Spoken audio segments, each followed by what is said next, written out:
The Majority Report with Sam Cedar. The destiny of America is always safer in the hands of the people than in the conference rooms of any elite. Sam Cedar. They are unanimous in their hate for me, and I welcome their hatred. We must guard against the acquisition of unwarranted influence, whether sought or unsought, by the military-industrial complex. The Majority Report with Sam Cedar. Ever get the feeling you've been cheated?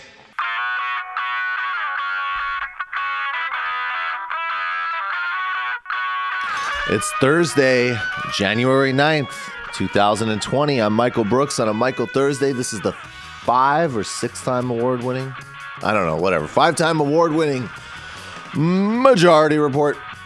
We're broadcasting live, steps from the industrially ravaged Gowanus Canal in the heartland of America, downtown Brooklyn, USA. On today's program, Djene Bajalan, professor of history at Missouri State University. We're talking about the history of U.S. intervention in Iran from 1953 to today, the building blocks, the foundations of the real problems in the U.S.-Iran relationship. Fires continue to burn in Australia as there is no real response from the Australian right-wing government. Millions flood the street in India for a general strike as part of a flexing of labor power and opposition to Modi's extremist, discriminatory regime. Most Americans believe that the assassination of Soleimani made the U.S. less safe, but there's still a big split in whether or not it was the right thing to do. More than 180 events are planned across the United States to protest against warmongering against Iran.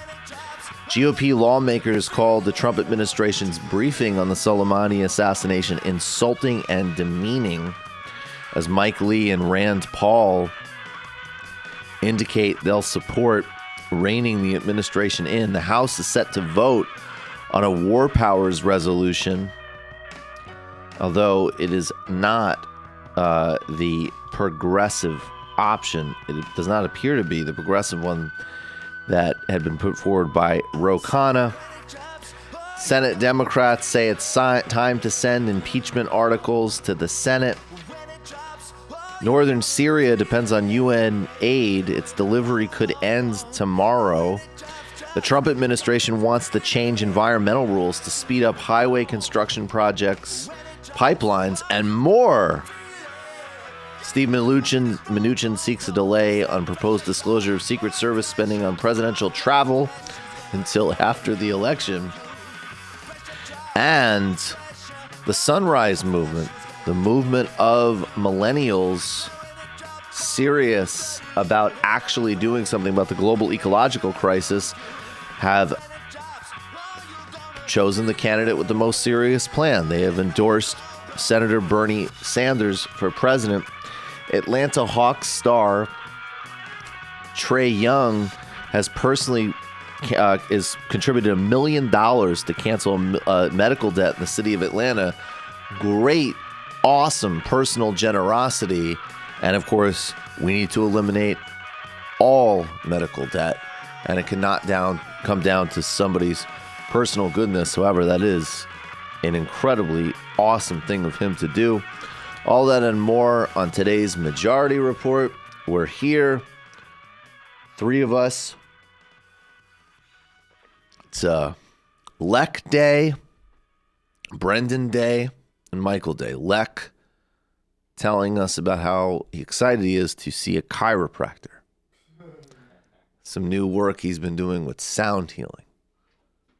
So you're doing gong baths and things like that. Yeah, Matt's doing gong baths. This is it's a change in the Matt arc. Politics has gotten just so out of whack, but it's going to come back and whack. Hopefully my neck will too. Wait, is that a Biden thing? The Biden clip. Oh my God. the guy is deteriorating in front of all of us. It's like everybody is just. It is so weird how everybody, like Warren with the constant selfie stuff, and just Biden just deteriorating. What's going on with these people? This show has gotten to the size where we're now listened to by staffs of politicians, and could we just say, drop out if you're not Bernie Sanders. Well, also, just specifically to that point, if you're on Warren staff, can you please, and you can use this as to bolster your opinion, just fight against whoever's telling Warren to continually mention the selfies, because. Or at least like give her a selfie stick so that we can at least like call them properly selfies. We're not trying to be pedants here, but like people online are going to keep saying that. I would say just go for it. I think in fact, I take it back. I think it looked great that on the night of a possible global conflict emanating out of Iran, that it was I'm a selfie night. It was go for it. So obviously, when we talk about this quite a bit, Congress reasserting its role in democratizing foreign policy and specifically reining in endless global war making. I really like the point that we were talking about on TMBS the other night, that this notion of like World War III is this very melodramatic, terrifying, almost kind of mind thrill-seeking apocalypse scenario. And look, I don't certainly, as we transition into a G2 world, the United States and China, and there's a greater resource conflict, yes, there's a lot of dangers. But that type of scenario is still relatively unlikely. We could, if we thought about it a little bit more in a little bit more of a disciplined way, we have been in the form of World War III at least since the Bush administration invaded Afghanistan and implemented the whole range of policies on the so-called war on terror. We have drones active across the globe. We from Africa, South Asia, the Middle East. We have radically militarized the war on drugs in Mexico, as an example, just as we did in Colombia, in fact. So this, Congress getting back in control of this process, yes, first and foremost, is to stop the catastrophic emergency of greater Trump administration escalating against Iran, but it's also about a completely unaccountable bureaucracy that encompasses defense, intelligence, the executive branch, and a whole global framework of war making, which kills a lot of innocent people across the globe and has obviously not made anybody safer. Of course, it makes defense contractors a huge amount of money. Of course, it employs a lot of people. Of course, it can muscle our way into certain vital natural resources. The real aims of these policies can be satisfied. But if we're thinking in democratic, humanitarian, and sustainability terms, we need to get that in order immediately. Now, Sarah Huckabee Sanders, looking as happy as ever, disagrees with that viewpoint, and she sat down with the ever-brilliant brain trust at Fox and Friends to break it down. Go ahead. Sarah, the president said yesterday the U.S. is ready to embrace peace. He's calling for more economic sanctions on Iran's already struggling economy. He did say that Iran is standing down. So why is the House putting up this resolution to try to limit the president's powers?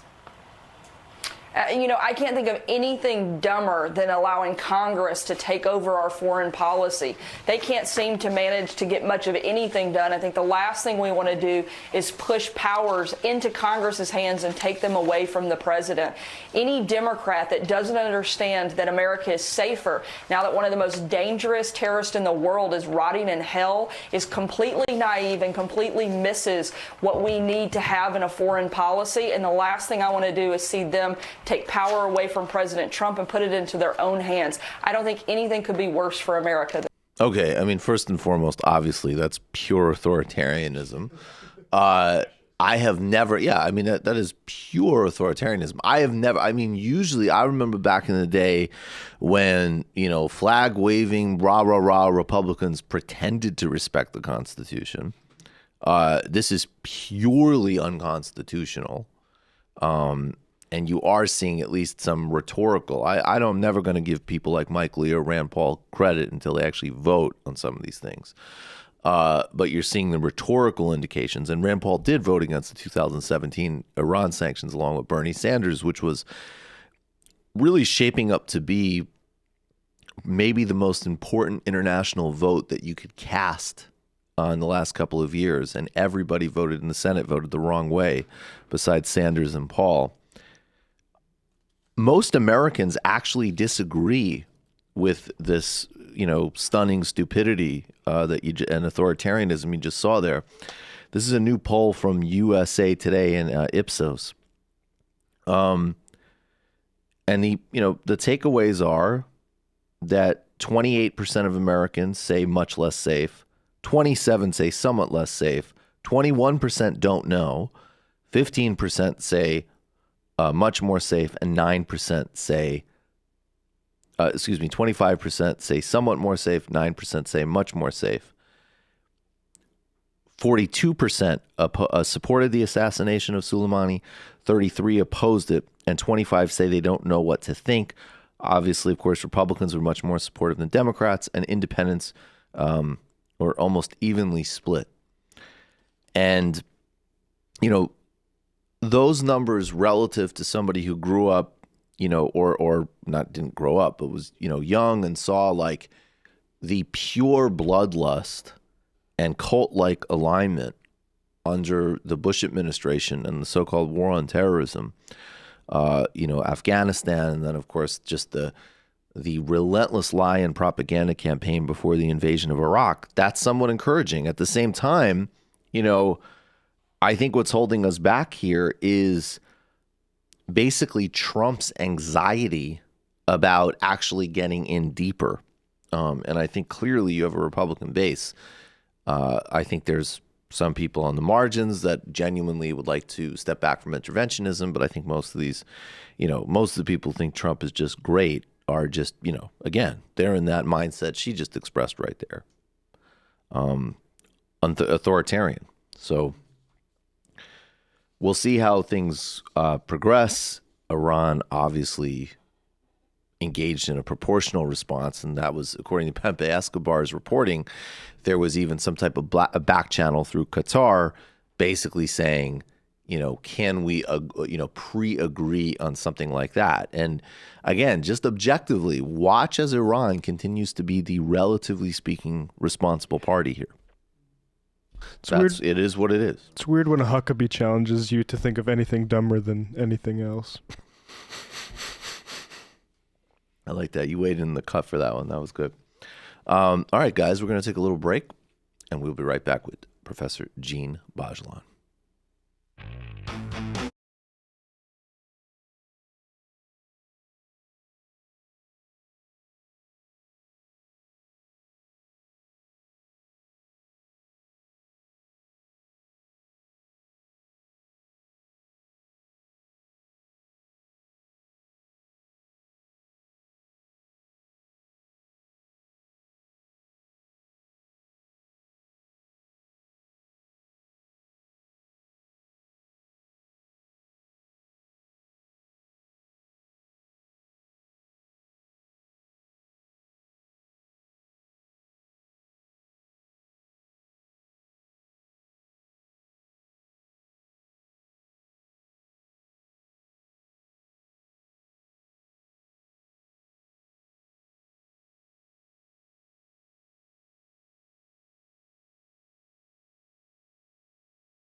Welcome back to the Majority Report.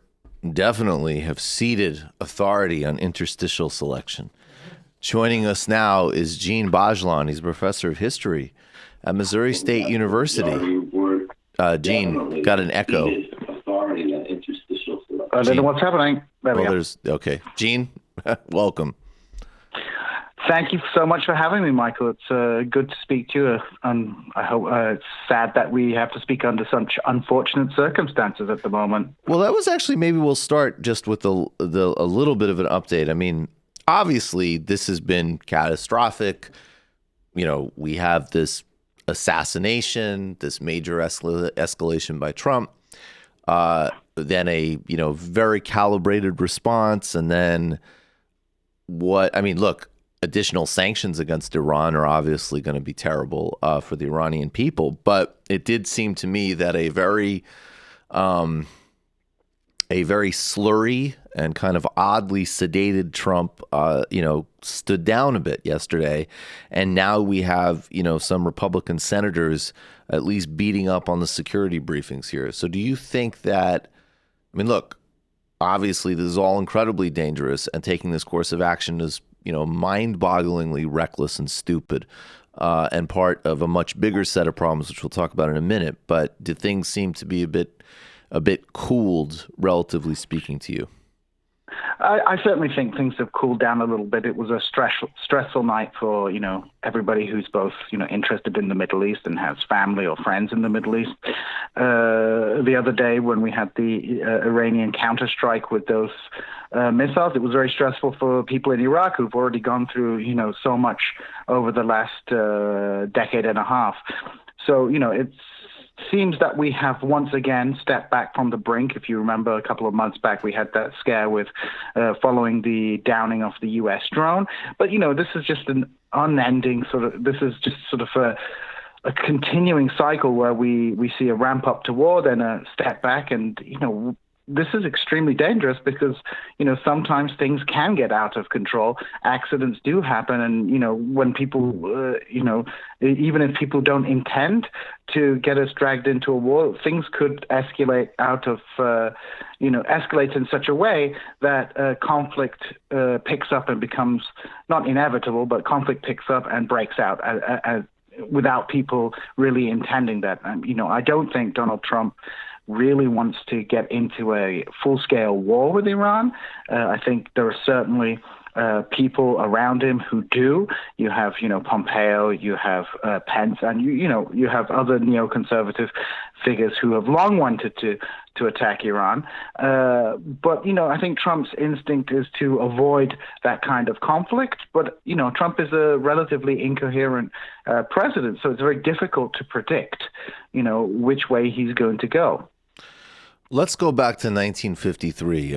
We've talked about this sort of thing in so many different forums, and I think people have a rough sense. But I think it would be great to just have a very clear crash course here on the scale. If we take it back even further than that, there's obviously a lot of British interference, and there's many colonial powers playing colonial games. But specifically, the U.S. relationship with Iran. Can you give us a kind of crash course of the different flashpoints here, going back to the 1953 CIA coup that removed Mossadegh, and what Mossadegh, let's actually really start there. What was Mossadegh trying to do, and why is this event that is most Americans probably have no idea about, why is this is still a core part of the Iranian story? Yeah, so basically what happened in the early 1950s is that Mohammad Mossadegh came to power in Iran as the prime minister. And Mossadegh was, often he's portrayed as being a communist or a communist sympathizer, but he was no communist. He was a nationalist. He was a veteran member of the Iranian parliament. There had been a revolution in Iran in 1906, and he was an early member of that parliament who sort of had a long history of parliamentary activities. And, as a senior statesman, he eventually came to power with a plan to nationalize Iran's oil. and at that time, basically Iran's oil was under the control of Britain.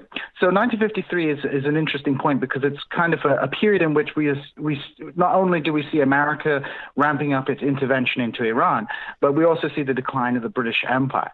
If I might take things back a little bit further, during the 19th century, we see the origins of the modern Iranian state, and the reform movement in the 19th century was a relatively lethargic one in Iran. The ruling Qajar dynasty, rather than sort of attempting to centralize power vigorously, generally sought to extract money by selling off the country's natural resources. So you have attempts to sell off things such as you have a huge concession given called the Reuters concession. Then you have a tobacco concession, which leads to protests.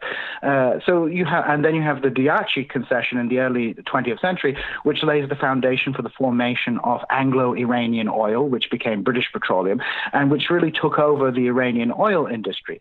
So basically, we have this history of Britain and also Russia during the 19th century, basically collaborating with the ruling family and the ruling government of Iran to, take control of Iran's resources.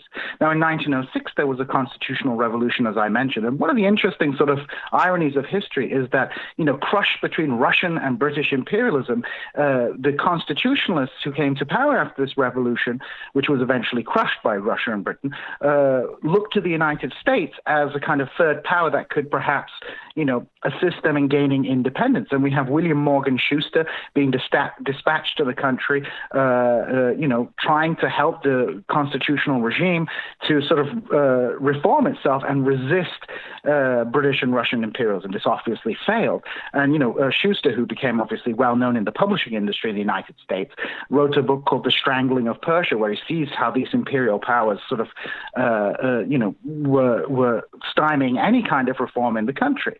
Now, fast forward to after the First World War, Britain attempts to impose a protectorate over the country. This doesn't quite work out, but, they back Reza Shah, who overthrows the Qajar dynasty and really begins the process of centralizing power in the state, creating the modern Iranian state. Over the course of the 20th century, no country changed, perhaps other than Saudi Arabia, as much as Iran. Iran was a relatively decentralized state before, at the beginning of the 20th century. By the 1970s, it was one of the most modern and advanced states in the Middle East. So they back Reza Shah. He begins this process of centralization. But during the Second World War, the Shah attempts to balance British and Soviet influence by looking towards Nazi Germany. And again, during the context of the Second World War, this is unacceptable. Britain and the Soviet Union invade and partition the country during the course of the war. Following the end of the war, the Soviet Union attempts to annex the Azerbaijan region of Iran. There's, Soviet Azerbaijan and Iranian Azerbaijan. The Soviets occupy that region during the war and attempt to bring that into the Soviet Union. But of course, they are stopped by, the threat of the United States, which at that point possessed the nuclear bomb, whereas Stalin did not possess the nuclear bomb. But state during the Second World War is that you have the emergence of kind of democracy. Mohammad Reza Shah is basically placed onto the Iranian throne, and he's a relatively weak character at the beginning of things. And in the place, we see the Mejlis, the parliament, increase in power, and this culminates in the early 50s with Mossadegh, who, like I said, is not a communist, but is a nationalist seeking to take control of Iran's natural resources. Iranians were tired of having their natural resources benefiting foreign multinational companies like Anglo-Iranian Oil, BP, and basically Mossadegh attempted to sort of do something about that. And this, of course, distressed the British Empire, which was, increasingly in a difficult economic position. The war had bankrupted the empire. So, control of the Iranian oil industry was extremely important for the British. And what happens basically is the crisis between Britain and the Iranians gets worse and worse. And the British basically convinced the Americans that, Mossadegh is a communist stooge, and we see the United States and Britain together working to overthrow this government, which ultimately there's an intelligence operation, Operation Ajax, and, the elected Prime Minister of Iran is captured, and the Shah is, basically, who had briefly fled the country, basically installed in power as a dictator.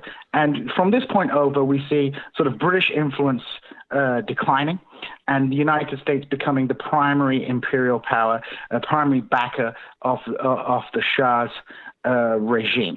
So, this is an important transition point. Yeah, and maybe then we could, move towards the 70s, but just briefly, I mean, the Shah is just kind of what people would expect. I mean, incredibly brutal. There's a really vicious internal intelligence service, suppression, very big income inequality. There's also, and I think this is an important distinction for people to make, again, we're not talking about, we don't want a religious state. That wouldn't be our political preference, obviously. But, you're talking about a lot of what is not really deep secular politics. It's just sort of attacking religion basically as another agent of kind of class suppression.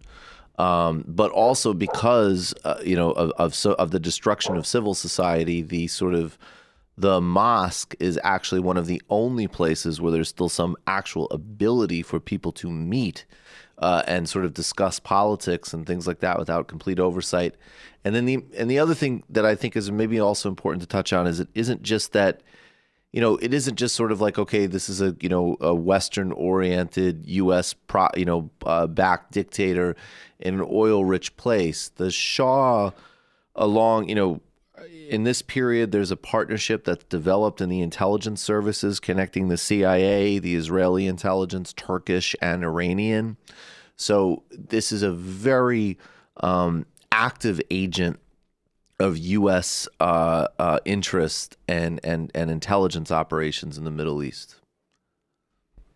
Yeah, I mean, I think it's important for people, often, on the left, or at least some elements on the left, get a little bit lazy when talking about interest, whereas, everybody is a puppet of the U.S. But of course, the Shah had his own particular interests, which he followed. Internally, this meant centralizing power, continuing the centralization of politics in Iran, this nation-building process, which his father had, begun in earnest in the 1920s. And this, as you rightly point out, means the destruction of civil society, a process which, really took off in the 1960s following the what was known as the White Revolution, an attempt to kind of like modernize Iran at breakneck speed, to co-opt sort of socially liberal or Western-looking kind of facing elites into the society and sort of drag Iran into kind of what the Shah viewed as being an appropriate form of modernity, which included a rejection of the Islamic past in many ways.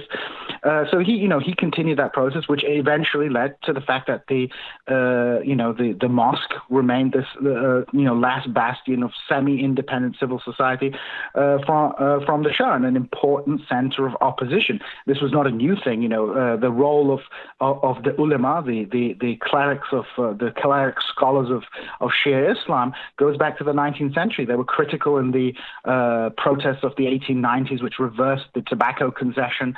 They were critical in the constitutional revolution period. So, the mosque has played an important role. It, didn't come out of nowhere. In the 1970s, important node of opposition to imperial and Shah and royal power in Iran.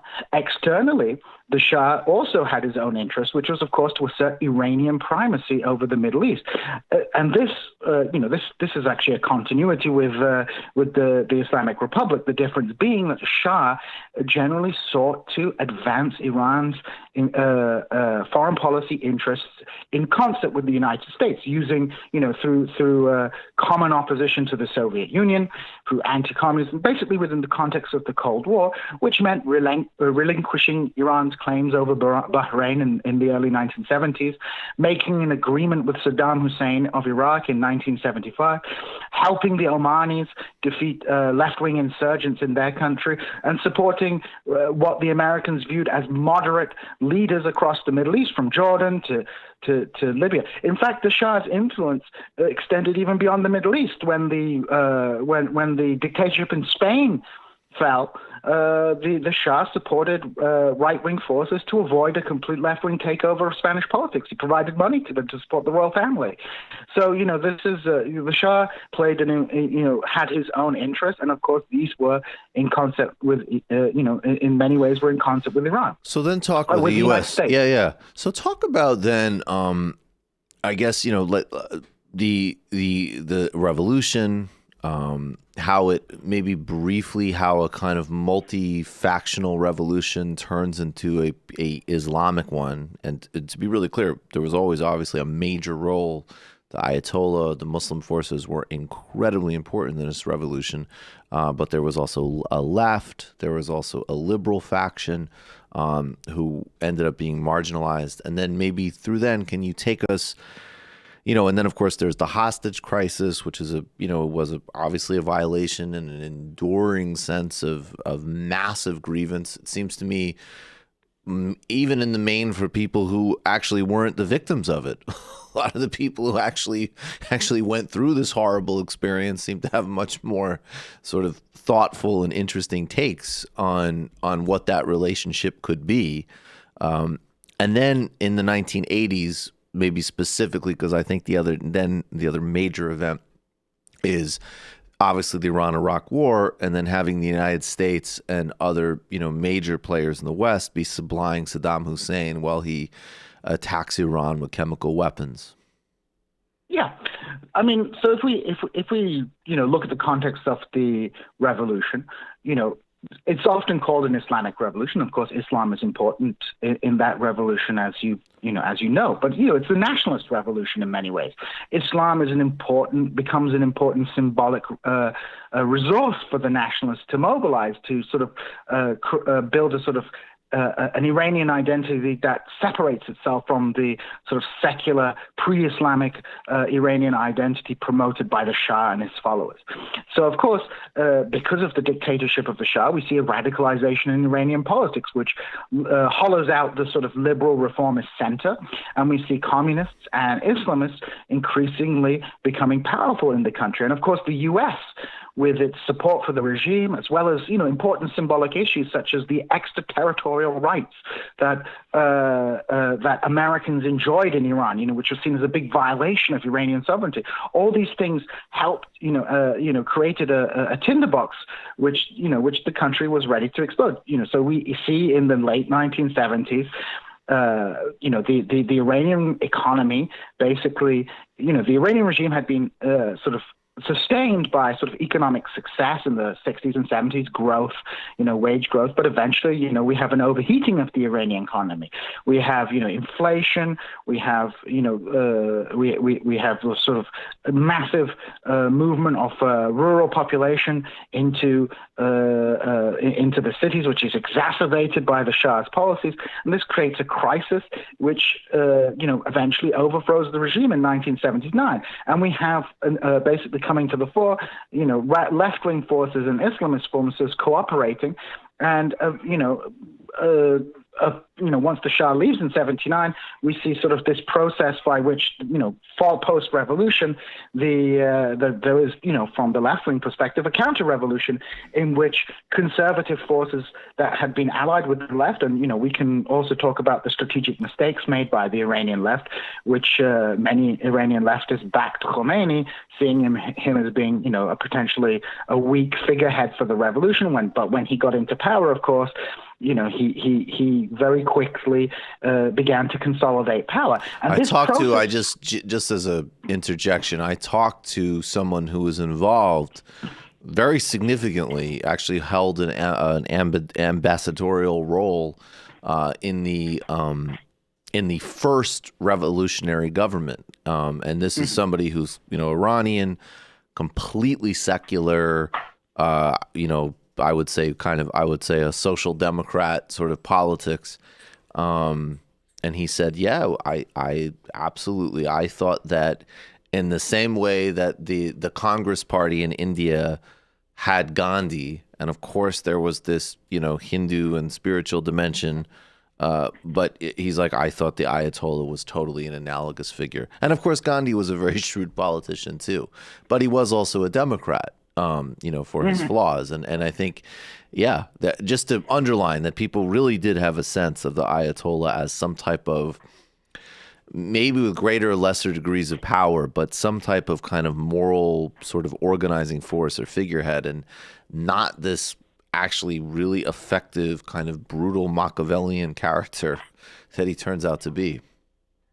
Yeah, I mean, the only group in Iran that, sort of recognized the danger of Khomeini and the Islamists were the Kurdish movement, because of course they weren't Shia, so a lot of the Shia ideology was seen very threatening. So we see the first major suppression after the revolution takes place in Kurdistan, which is important to note because many of the figures in the regime, including Qasem Soleimani, but also including reformists, like Jalilpur, who these young men in their 20s were sent to Kurdistan to, crush the pro-autonomy movement there. So, there were groups that opposed it, but in general, sort of people rallied behind the regime. And when when the Iran-Iraq war broke out, this provided further impetus to sort of crush any oppositional forces. So in the early 80s, we see, widespread suppression of the left, and really the extermination of an entire generation of the Iranian left who are either killed or flee to Europe and the United States. So this is an important thing to understand about the. We see a revolution being sort of taken over by right-wing political forces very soon after the fall of the regime. Then in the 1980s, though, it's very important to, let's cover the Iran-Iraq war and the U.S. role in it. Sure. I mean, before I get to the Iran-Iraq war, I just want to note the Reagan administration, in many ways came to power thanks to the hardliners in the Iranian regime. So, there is always, to some degree, whether sort of conscious or unconscious, some kind of symbiotic relationship between hardliners in Iran and the United States. Well, and maybe even mention Iran-Contra. I mean, everybody. Yeah, exactly. I mean, we're literally talking about basically part of it is actually the Iranians basically saying, if we have plausible deniability, we'll take arms from Israel, and then the United States are basically illegally funneling weapons to the Iranians during this war as well, so they can fund their, death squads that they're backing across Latin America, which Congress had cut funding off for. So yes, there's always seems to be on a subconscious level, the right-wing politics are synchronized. Yeah, exactly. So we see the Americans and the Soviet Union backing the Iraqis in their invasion in the early 1980s. And, the Iraqis act extremely brutally in Iran, and, this invasion actually helps consolidate a hardline regime. And the war basically goes on. The United States, for example, continuously sort of supports the Iraqis diplomatically, even after the Iraqis start using chemical weapons against Iranian forces, which is, of course, illegal under international law. So we have, Saddam Hussein, people who have Iraqi regime, which was getting all kinds of plaudits. There's a good picture that always does the rounds at times of crisis with Donald Rumsfeld shaking hands with Saddam Hussein in the mid-1980s. In Iran, they call this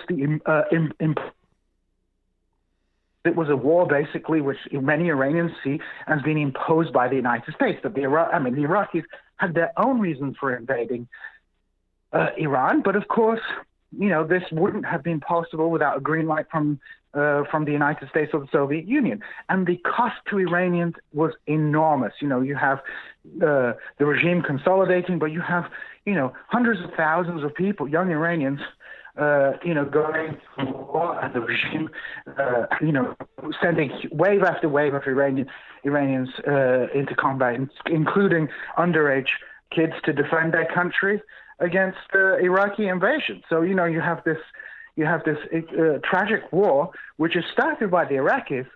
And when the Iranians get the upper hand, the United States begins to not simply support the Iraqis diplomatically or with credit so that they can buy their Soviet weapons. Interesting thing about the Iraqi army was that, they had a lot of Soviet equipment, they had a lot of French equipment, and, a big hodgepodge of different equipment because, they were backed by both sides of the Cold War in many ways. And so when we get to 1980, when the Iraqi regime is sort of being pushed back, we see the Americans in the spring of 1980 basically sinking the Iranian Navy. There's an operation known as Operation Praying Mantis, which is a response to the Iranians mining the Gulf, and the Americans attack Iranian territorial waters and sink their navy. And this is followed, I think, a month later by the shooting down of an Iranian passenger jet, which, whether or not was deliberate, was seen by the Iranians as being, well, the Americans are willing to take any kind of step to stop us, and sort of eventually forces the two sides to peace, which the Iranians were extremely bitter about because their country had been invaded. And also, to be really clear, I mean, yes, this is really important. We talked about this yesterday. The United States shoots down a commercial passenger jet. They claim that it was outside of its, its airspace. It was not. And then to make matters, worse, particularly in a look, obviously all of this garbage about, a lot of sort of cultural explanations of actual material politics are, overblown at best and stupid and essentialist at worst, and mostly. But, people everywhere take apologies and symbolism seriously. And so after you blow a civilian jet out of the sky, George Herbert Walker Bush, fighting the wimp factor, says, we don't apologize. So literally, we're going to, at best, by being absolutely reckless, kill a bunch of innocent, citizens, and then just sort of throw salt on it by not apologizing. And I think everybody knows, and this isn't even who cares about it? This isn't even a point about hypocrisy. This is a basic human thing. If somebody blew a U.S. jet out of the air and then basically said, first lied about it and then said, screw you, we would all be rightfully disgusted and angry, just as I can't think of a single country in the world that wouldn't have that response. It's just basic human stuff here. So that's another thing on the kind of Iranian side of the ledger. I know that there's a lot, obviously, that happens. There's things that happened in the 90s, and there's certainly things that happened in the Ahmadinejad era. But because we're in the interest of time, I think the other two things that are really important to hit are the serious potential and very earnest diplomacy under Khatami, which is rejected, most infamously in the David Frum penned Axis of Evil speech. And we're talking about, Khatami, a leader who had, not as much internal, he was a democratically elected president, distrusted by a lot of people in the in the other parts of the Iranian government. So, he might have very well been undermined, but he seemed to be even more interested in potentially something even more comprehensive and resetting than what came later. And then, of course, let's just talk about that first. I do want to get more current, but talk a little bit about Khatami, who was president from 1997 to 2005, and the very serious outreach that happened from Iran at that time, and how the neocons and the Bush administration chose to respond to that. Yeah, so, in the 90s, you have this election of what they call reformists in Iran, And I would note the kind of, in my opinion, the primary difference between reformists and hardliners in Iran is actually less on domestic politics and more on, how they interact with the world. And Khazemi, attempted to, improve relations with the United States. And there was a lot of sort of, potential policy overlap between the two, particularly with regards to opposition to Iraq, which emerges during the, following 9/11, as well as Afghanistan. During the 90s, my dad got a satellite dish to watch Kurdish TV. And I used to watch the Iranian news channel sometimes, and they would always refer to the Northern Alliance as the Islamic government of Afghanistan rather than the Taliban. So there were certainly, even after 9/11, there was a very good opportunity to engage based on common foreign policy goals. Djene, you're cutting out. You're cutting out, Djene. Sorry. So I don't know. I mean, you're good. It happens every once in a while. I don't know whether you're moving or not, but now you sound great. So please stay there. Yeah, no worries. Yeah, so basically you had a lot of potential overlap because the people after 9/11 that the United States were against in Afghanistan were the same ones the Iranians had opposed. And, in the late 90s, the Iranians mobilized military forces on the Afghan border because of the threat of the Taliban. The Iranians had no love for the Iraqi government. So, we have people like David Frum and the neocons in the Bush administration who basically needlessly undermined the reformists, which paved the way in 2005 for the election of Ahmadinejad. So, this is why people like David Frum, when they're going around acting as, arbiters of the resistance should be, and people who decide to platform them should really be questioned about what they're doing. This guy writing that speech really had, and symbols matter in politics, really had a deleterious effect on stability in the region. And of course, after the war in Iraq takes place, we see the United States and Iran fighting a proxy war in Iraq. And of course, Iraqis are the ones who suffered the most from that. So, the Bush administration is completely unnecessary provoking of Iran, whatever we think about the Iranian regime, and I'm certainly no fan of the Iranian regime, did not really help many people and created, probably exacerbated the violence in Iraq at the cost of many Iraqi lives.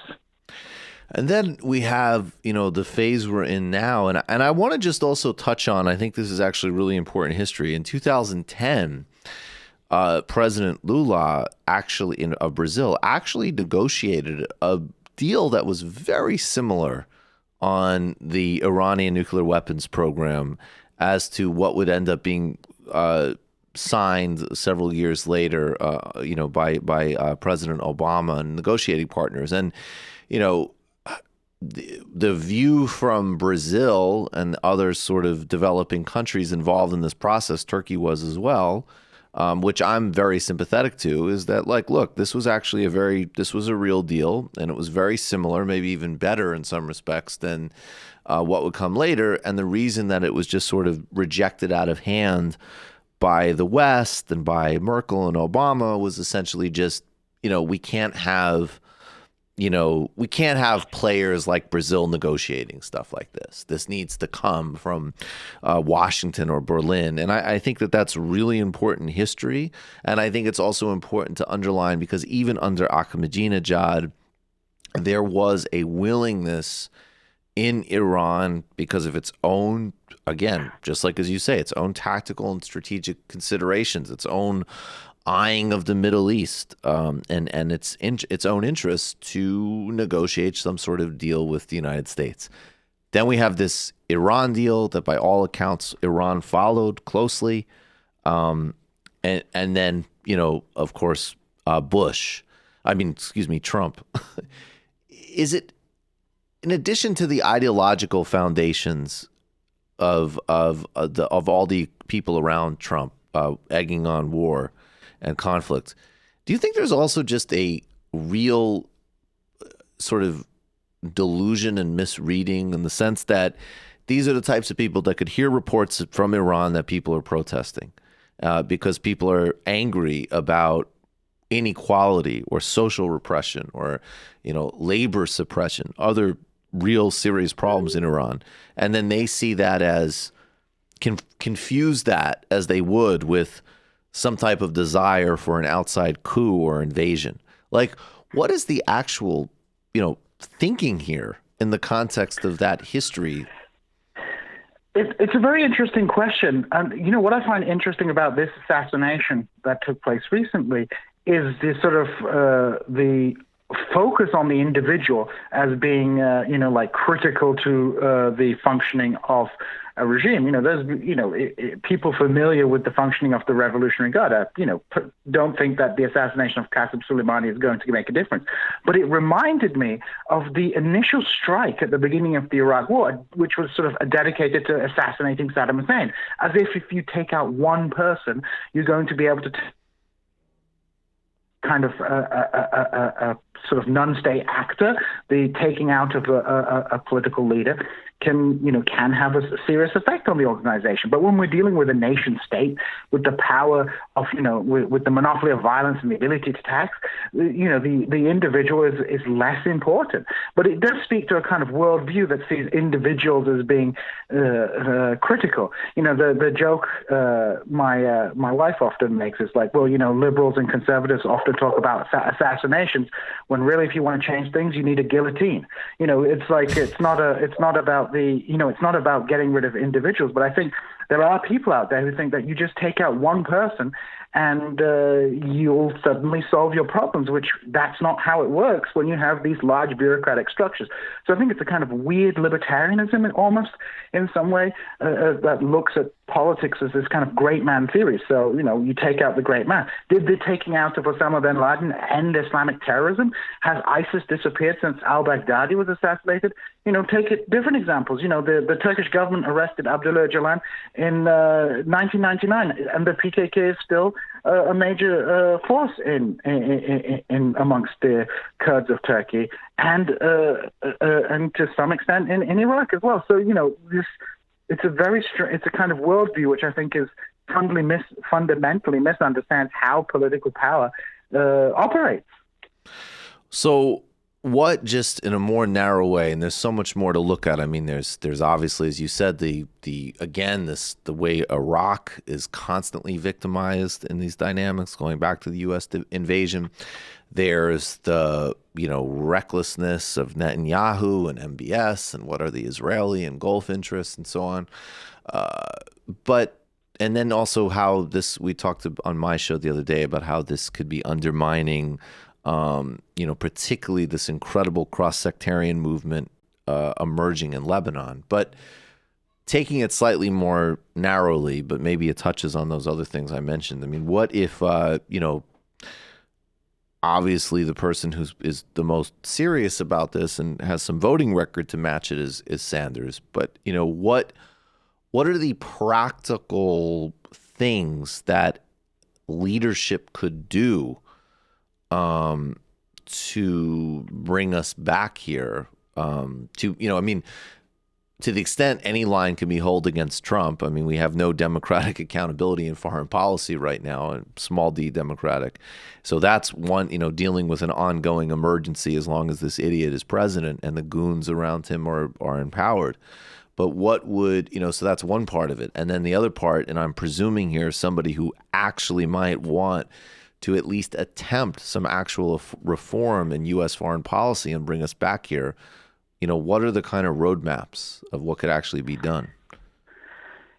It's a difficult question.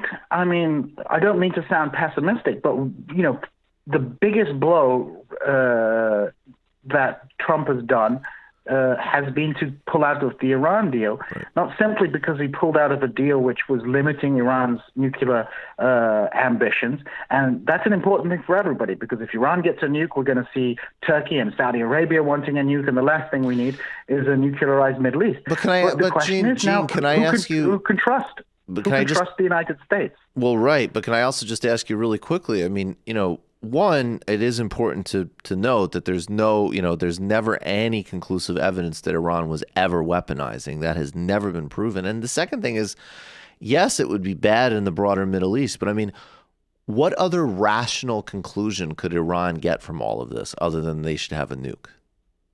Oh, no, exactly. This is, the lesson is, Kim Jong-un has nuclear weapons. Right. Iran does not. And, Kim Jong-un gets the proper treatment. It's entirely rational to want to have a nuclear weapon. Whether or not their program was, there's a lot of debate that they were actually pushing for a nuke is not as conclusive as people in the United States often think it is. But the point is, this exactly goads the Iranians into realizing the need for a nuclear weapon. If you have a nuclear weapon, you're taken seriously, like North Korea is. If you don't have a nuclear weapon, well, your military officials can be assassinated at any moment, and you can be placed under pressure. So you get treated differently in the international circumstances. And the problem is, I'm sure President Sanders would attempt to de-escalate, would try to move back to the Iran nuclear deal, would, perhaps offer some sanction relief. There would be an out, for the Iranian regime. But then the question becomes, U.S. politics has elections. And, what happens if we have, 8 years of Bernie Sanders and then President Tom Cotton or President Ted Cruz? Then, these leaders in the Middle East can't just calculate for the length of a particular administration. So in many ways, I think Trump has done irrevocable damage to the United States' ability to engage in diplomacy across the region. Well, Djene Bajalan, there you have it. That makes a lot of sense. Actually, Djene, wait, there was one thing you wanted to plug. Is that right? That is true. There is a Bernie Sanders watch party taking place in Springfield, Missouri. So if anybody wants to come to see the debate on Tuesday at 7:30, everybody is meeting at the TGI Fridays restaurant, which is 3242 South Stewart Avenue. It's the only TGI Fridays in Springfield. And we'll be watching the debate there. So if, people are in Southwest Missouri and want to watch the debate with everybody, come along. That's awesome. Djene Bajalan, that's so cool. Djene Bajalan, professor, Missouri State University. Appreciate your time as always, man. Thanks. Thank you so much, Michael. You take care of yourself. You too. Take care, brother.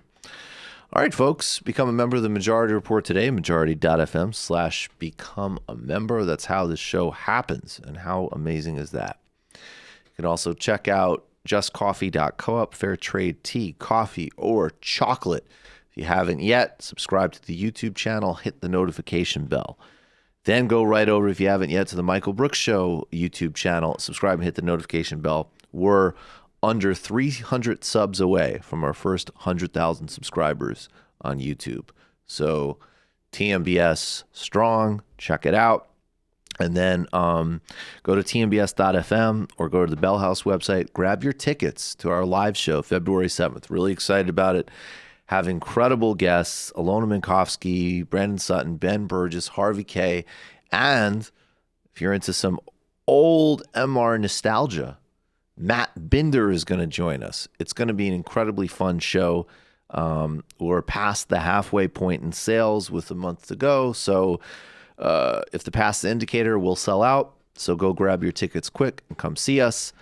Of course, watch the whole show and get all of the 2 extra shows a week by becoming a patron at patreon.com/TMBS. Next week, I'm traveling. I'll let people know more about that. So we're actually going to do the main TMBS show next Saturday, but we're premiering an interview Tuesday night with Nando Vila on the collapse of the European dream, European diplomacy with Iran, and what could actually get Europe out of its stagnation. Patreon.com/TMBS. Matt.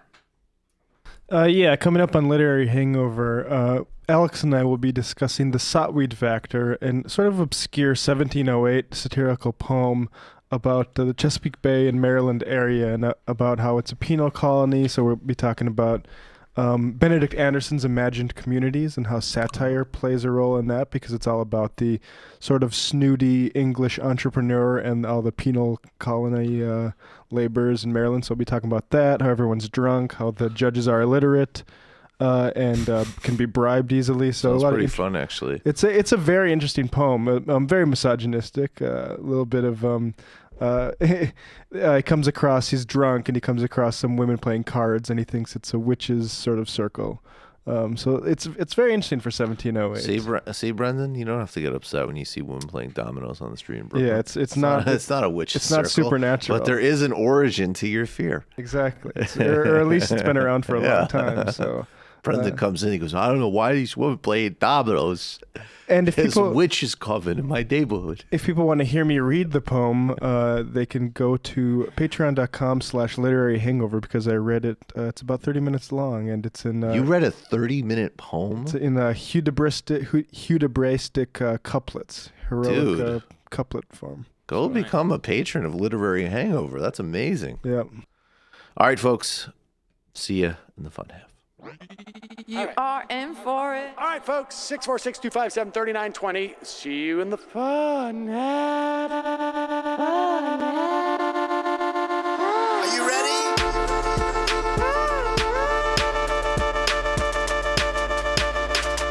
Who sent us this? Alpha males are back. Boy, back. And the alpha males are back. Just as delicious as you can imagine. The alpha males are back. Boy, back. And the alpha males are back. Just want to degrade the white man. Alpha males are back. I take all of it in my throat. Alpha males are back. Almost says what? The alpha males are back. You are a madman. And the alpha males are back. I am a total cunt. Can we bring back DJ Dannerky's song, please? Yeah, or a couple of them. Just put them in rotation. DJ Dannerky. Well, the problem with those is they're like 45 seconds long, so I don't know if they're enough of a break for people. That's fucking nonsense. Hey, folks, reminder. I do not have Parkinson's. And the alpha males are... Psych. Fuck them.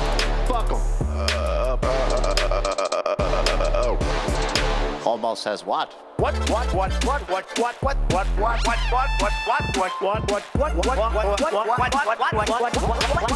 Almost says what? Hell of a lot of bank. Hell of a lot of bank. Hell of a lot of bank.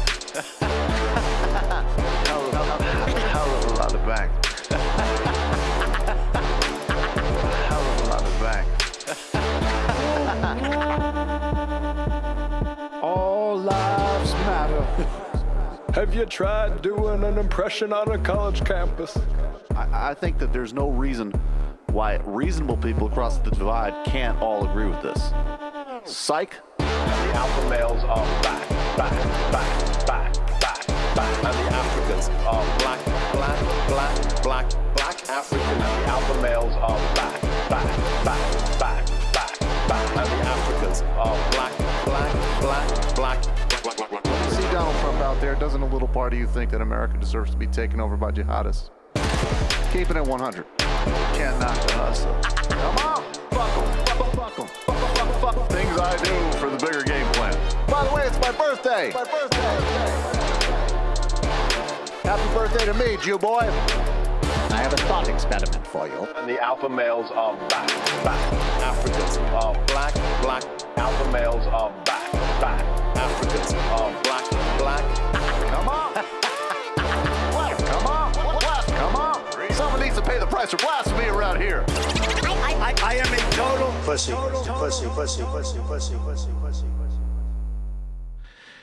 Welcome to the fun half. Just getting everything set up here. I think looks. Oh, okay, great. Sam will be with you shortly. Whatchamacallit, the IMs are on. Obviously, you can hear I'm calling into the phone system. Although I don't see. Where is it? Bear with me. Okay, there we go.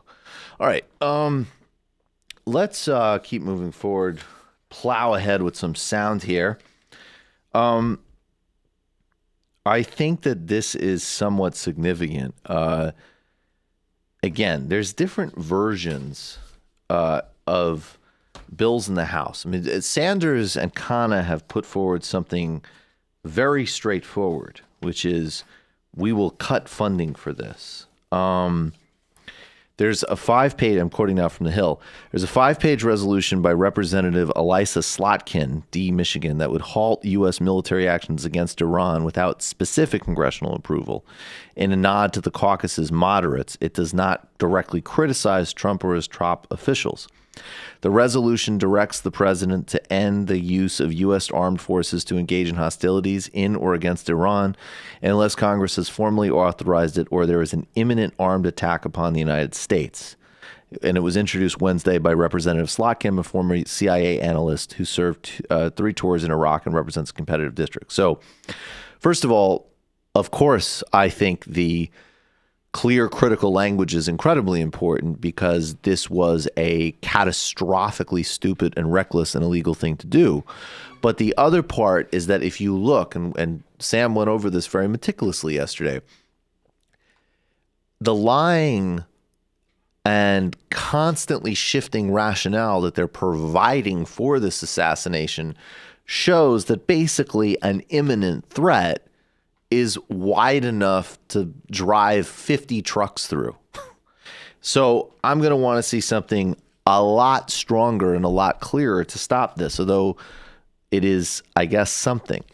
Progressives, I'm quoting now again from The Hill, progressives have also been pushing Democratic leaders to hold votes on 2 additional bills. One from Representative Ro Khanna would prohibit funding for offensive military force in or against Iran without prior authorization from Congress. See, that's clear. There's no imminent. While the other from Representative Barbara Lee, and this is so crucial, would repeal the 2020 authorization of military force for the Iraq War. For the 2002 authorization of force for the Iraq War. Moments before Pelosi's announcement, members of the Congressional Progressive Caucus held a press conference calling for a vote as soon as this week on a resolution as well as on the 2 bills from Khanna and Lee.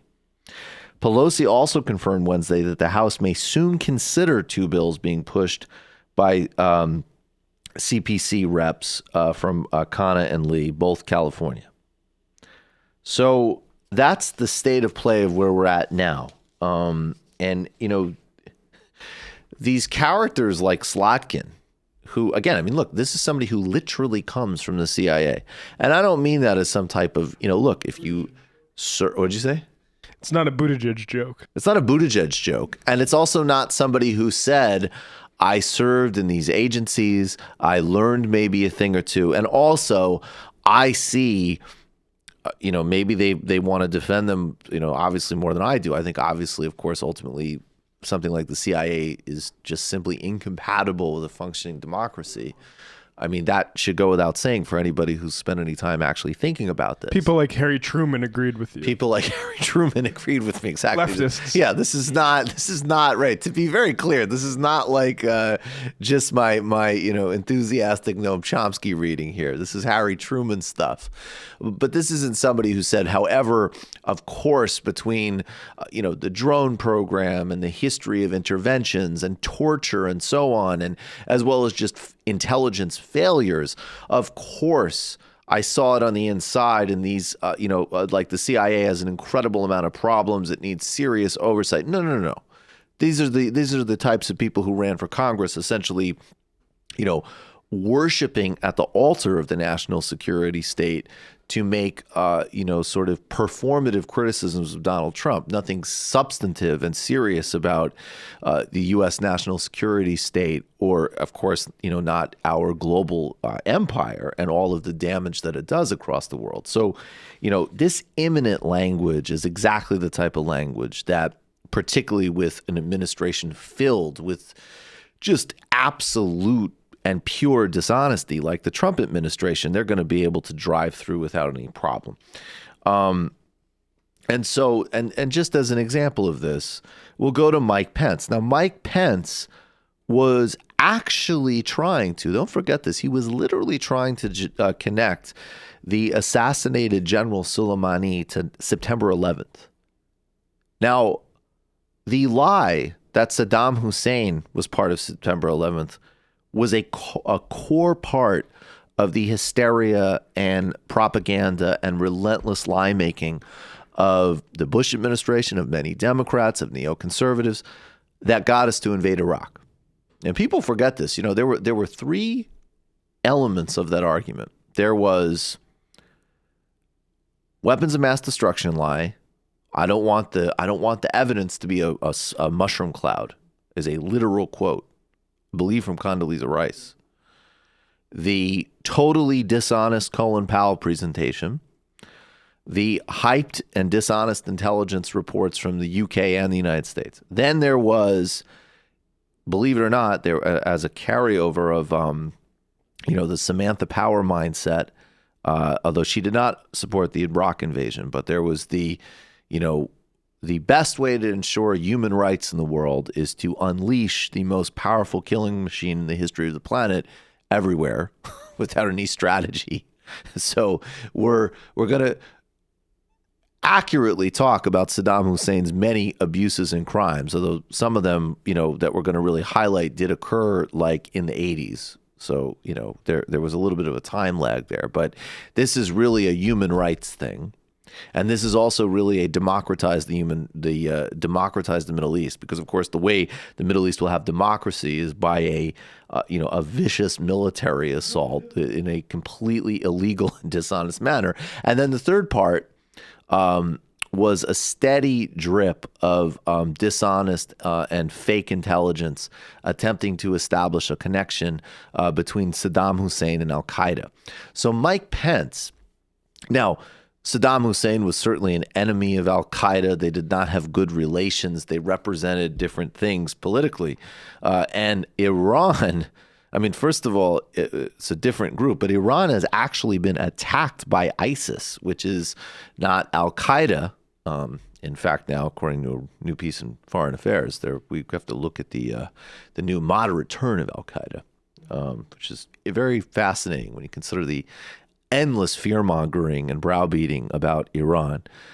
So Mike Pence actually tried to float that lie, and that is like a big lie. That is a complete reality-defying dishonesty that absolutely maps onto the lies that helped sell the invasion of Iraq in the Bush era. Now here he is with Brian Kilmeade, who is obviously never more comfortable than when he is propagandizing for killing overseas. And he's talking about protecting sources and methods, which of course goes along with the fact that we have you go back to Chelsea Manning. She revealed a lot of crimes that the U.S. had committed. Things just like the collateral murder video in Iraq. The other big thing about that was the incredible contradiction of these reams and reams and reams and reams and reams of classified material, some of which, a tiny, tiny fraction of which maybe had people that needed to be protected. You didn't want their names out. They could be in danger. Then there was plenty of stuff that was like, yeah, I could totally see why you would not want the world to know how many civilians have been killed in such place or in X place, or you're bullying the Haitian parliament to not raise the minimum wage or whatever else, right? Maybe that might have actually been a different, I think those were diplomatic. I think that's actually the same cachet of leaks. But it showed overall that there's just an enormous overclassification period. When you think classification, you could think, okay, maybe there's an anonymous person in a dangerous place. We don't want their lives at risk, and then we're not going to give like the floor plan of a nuke station, right? Okay, those things make sense. Pretty much everything besides that is just it's a game. It's a game to protect governments. It's a game to protect corporations. If you look at some of the NSA whistleblowers, they weren't even blowing the whistle on spying and surveillance. They're blowing the whistle on corporate welfare programs. And I just want people to think of this as Pence says this, who's, of course, a incredibly dangerous and dishonest actor. And then think back to the version that Nancy Pelosi has chosen to move forward in the Slotkin resolution, which says that and I'll quote again from the Hill.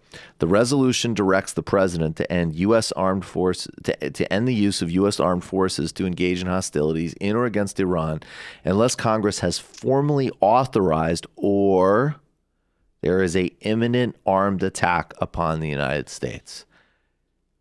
And it's very tricky because the normal person reads that and they go, "Oh, okay, well." You know, and again, this just would never happen. Has no relationship with reality, which is why it was so reckless and stupid of de Blasio to talk about going on heightened alert in New York. But you think, oh man, there's some cell here that's going to try to attack Times Square. That is not in the realm of the possible or reality at all. And then with these guys, they'll say, yeah, there was an imminent attack. General Soleimani did something mean in 2005. So anyways, here is Mike Pence on Brian Kilmeade. Let me assure your viewers, I was there every step of the way. And while to protect sources and methods, we're simply not able to share with every member of the House and Senate the intelligence that supported the president's decision to take out Qasem Soleimani. I can assure your viewers that there was a threat of an imminent attack. It was after those airstrikes the president ordered on those 5 militia bases that we began to receive word that Soleimani was traveling the region to make preparations for a larger attack on American forces and American personnel. It was real-time information that was developed. Right. The leadership in Congress, in the House and Senate, has seen this intelligence. And frankly, the most compelling intelligence to support the fact that there was an imminent attack being developed by Qasem Soleimani is, frankly, too sensitive to share broadly. It would compromise what we call sources and methods. But I want your viewers to understand that that information was brought to the president, and I couldn't be more proud to serve alongside a president when faced with intelligence that Qasem Soleimani was preparing to launch attacks against American military and civilian personnel. Right. President Donald Trump acted. He took him out. Then we took measures necessary to protect our forces in the region, even after an Iranian missile strike. No casualties, and Iran is standing down. Well, Iran is not standing down. And again, I would look, I think, I don't know if it's true, but I would look at the Pepe Escobar piece in the Asia Times, the source telling him essentially that a back channel through Qatar was like, look, what can we do so this doesn't escalate?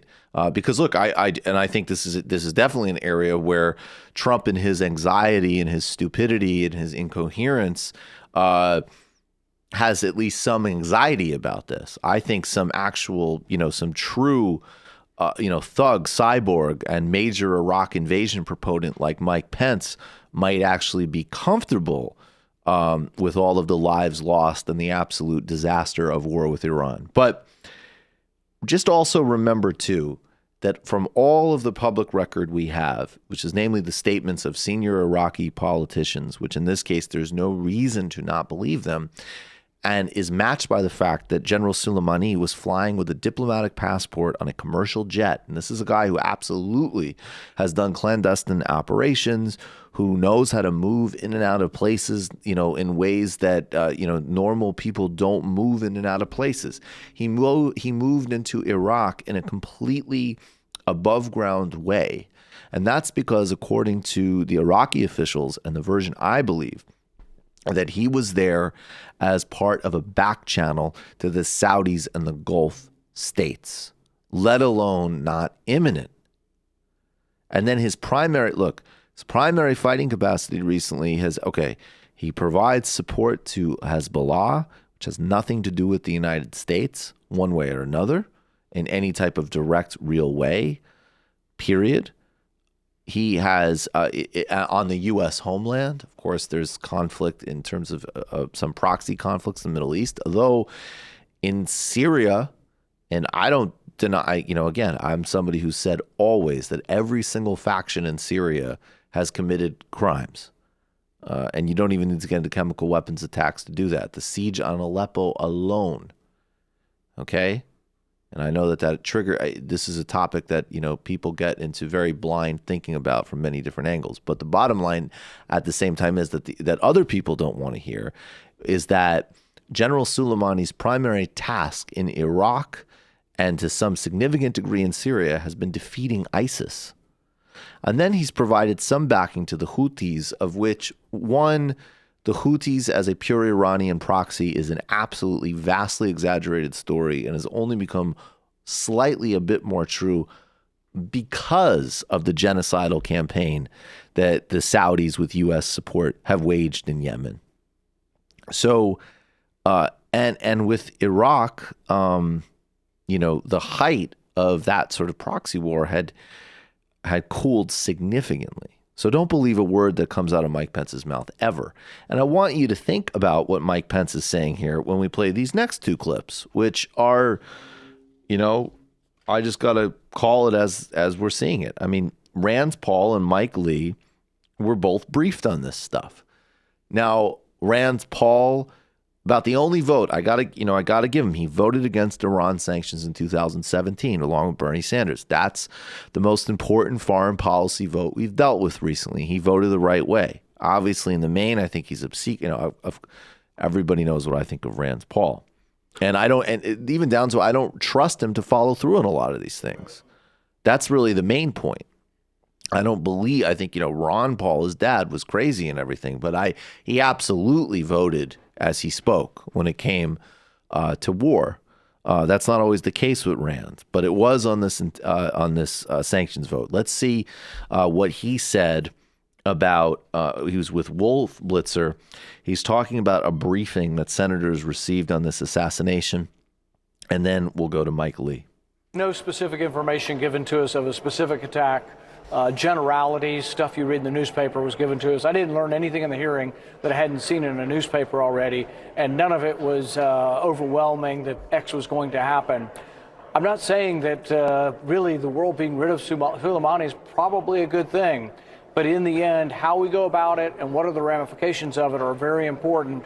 I think it's made it much more difficult to have engagement or any kind of diplomacy with Iran. I doubt they'll be coming to the negotiating table anytime soon. That's a better, stronger statement than most Democrats running for president. Much stronger. And again, that brings me no joy. People know my politics. I don't have to keep offering that caveat, but I would ask people that get so blind about this stuff to really take a beat and consider actually how disastrous that is. That the only main contender is Bernie Sanders, who has any seriousness about stopping this. Here's Mike Lee. The briefing lasted only 75 minutes, whereupon our briefers left. This, however, is not the biggest problem I have with the briefing, which I would add was probably the worst briefing I've seen, at least on a military issue, in the 9 years I've served in the United States Senate. What I found so distressing about that briefing was that one of the messages we received from the briefers was, do not debate, do not discuss the issue of the appropriateness of further military intervention against Iran. And that if you do, you'll be emboldening Iran.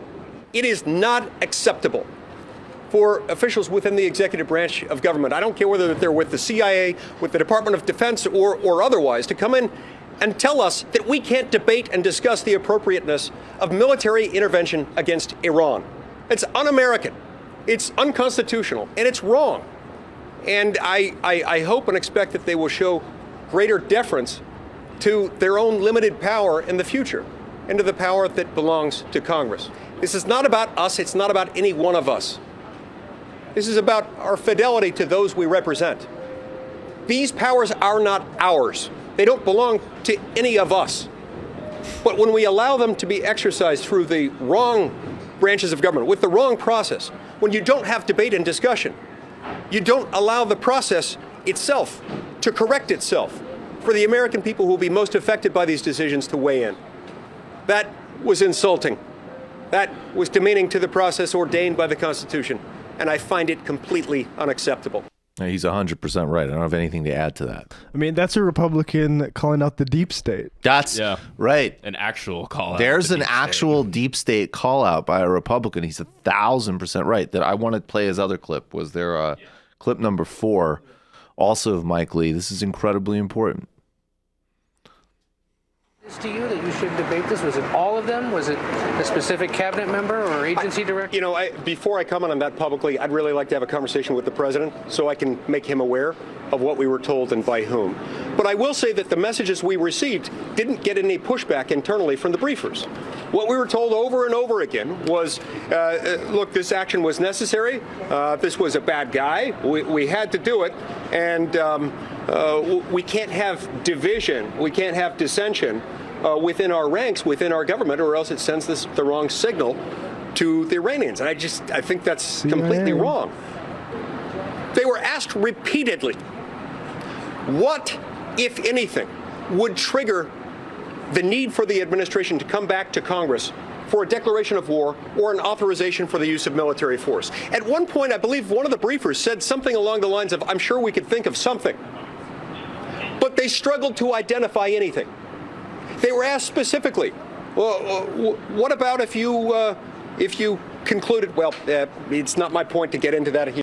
What he won't get into here, and he got into it in an NPR interview that I pulled the clip from as well, is the hypothetical was, what if you wanted to take out Ayatollah Khamenei? Right. And they weren't committal whether they'd tell Congress about that or not.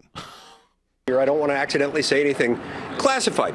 My point is, they were asked a number of hypotheticals about situations in which they might have to appropriately come and ask for authorization for Congress.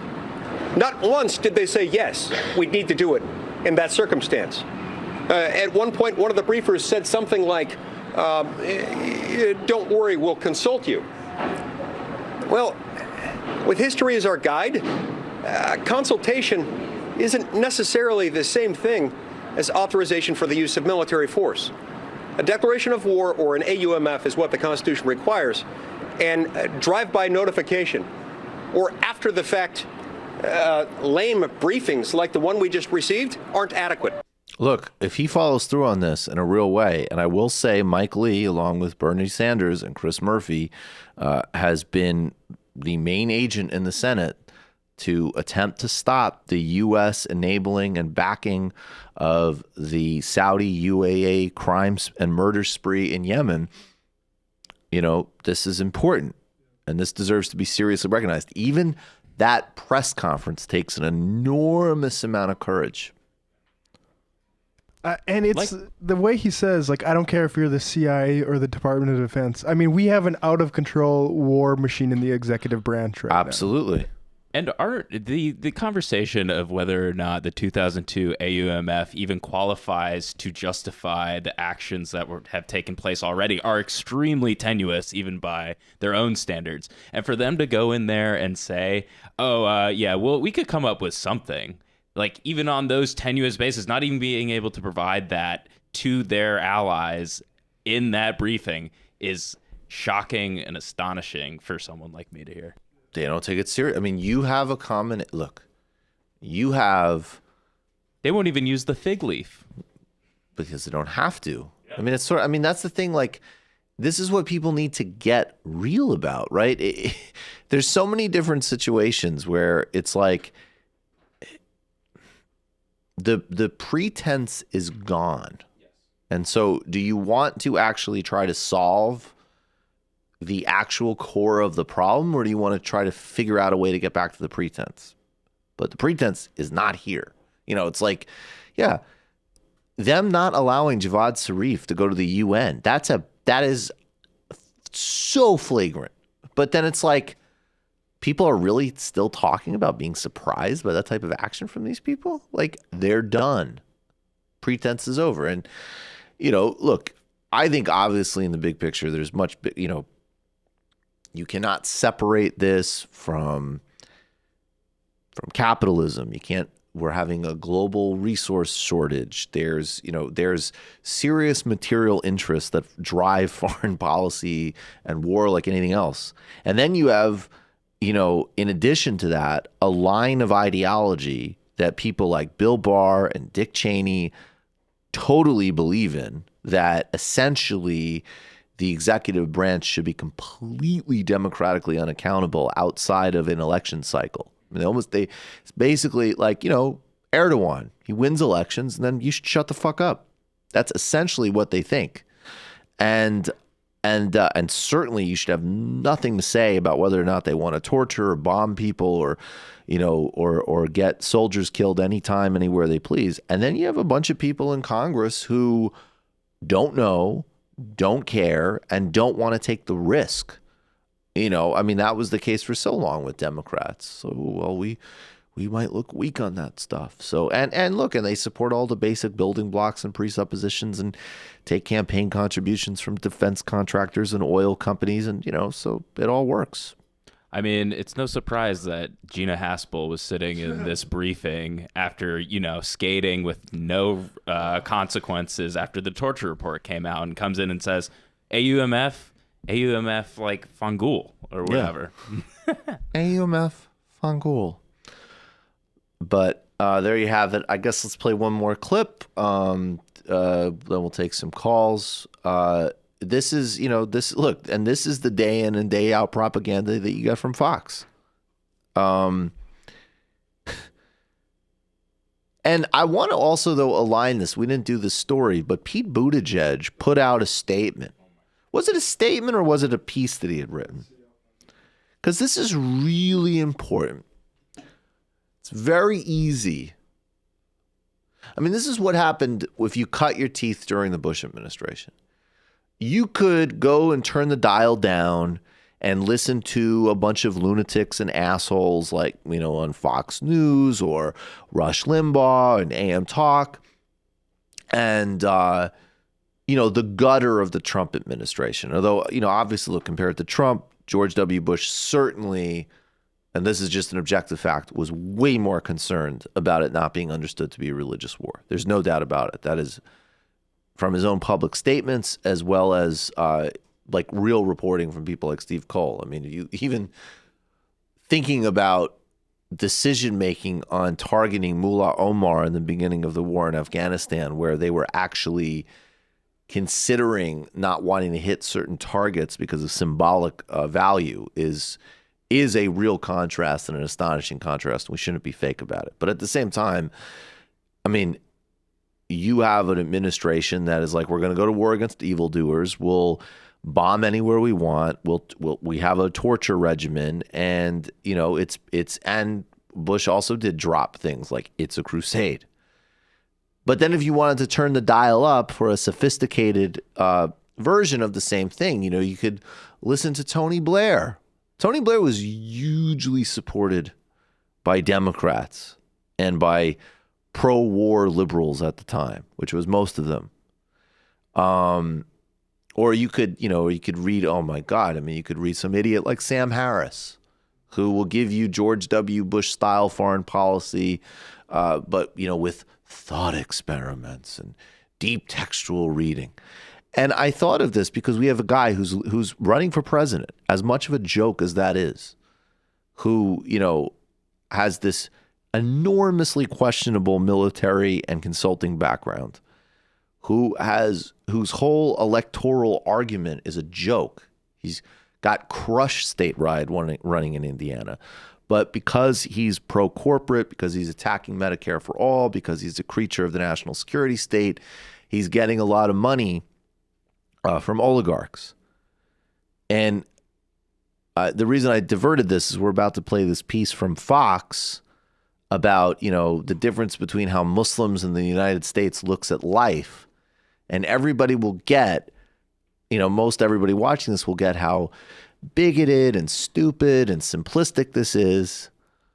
But then we'll go to the wine track version of something that is not the same thing, but in the same universe. But first, we're going to go to Fox News, where a former Trump administration official is going to explain to a very inquisitive KT McFarland and Harris Faulkner that Muslims kill each other. Just, KT, in terms of what our allies have expected that we have delivered on in terms of the security that you're talking about, who fills that void if we begin to pull back? Well, there are a couple of options. I mean, the Russians would love to fill it. The Chinese, I think, want in on the game. You mean Putin, who was hanging out in Syria while this whole thing was unfolding this week? With his binoculars. Yeah. And, it's a really good question. I mean, I always look at the Middle East and think, in America, we think that the default position is peace. And we go to war, we have a war, somebody wins, somebody loses, we finish, we have a peace agreement, we go back to our lives. The Middle East, they've been fighting for 4,000 years. I mean, it's been an ethno-sectarian battle and psychodrama, and they've been killing each other for millennia. Their normal state of condition is war, and the peace is when they have pause, regroup, fight again. Someone's listening to Waking Up with Sam Harris. Yeah, that does sound very. That's better it's at least more engaging presentation. But this is what happens, and this is why I did, and this is why it wasn't good enough to say like, oh yeah, but it's so great that so and so's an atheist. This stuff has serious consequences when you completely dehistoricize anything. That was what Sam was ranting about yesterday. He's right. Oh, well, these things just happen, and now history's in motion. You don't understand even that we could talk about, if you freeze-framed what's happened in Iran and Saudi Arabia since 1979, in both countries, their relationships with U.S. intervention, with various imperial interests in the region, how different politics developed, the fact that nationalist and leftist projects were undermined or failed. Leftists were mass murdered across the region. I mean, you couldn't even make a statement about that to even understand the Shia-Sunni violence post-invasion of Iraq. But this sort of mindless fatalism passes for analysis, and all it does is enable, of course, the great irony, which is that obviously the United States is an incredibly violent and relentlessly ruthless empire. And you see this, in the language, right? Well, Palestinians just do it because it's just an ancient part of their code, man. Oh, Israelis bombed, a place with the city concentration of Queens with white phosphorus and blew up a bunch of kids on the beach because they really had to, because they're dealing with some type of ancient DNA on the other side. And by the way, this also will go for, I'll spend 1 second of time talking about it, but it will go for, the same people who, people who want to, oh no, everything that ever happens in the Middle East is purely the result of U.S. or Israeli interference. At this point, the primary engine in the world is U.S.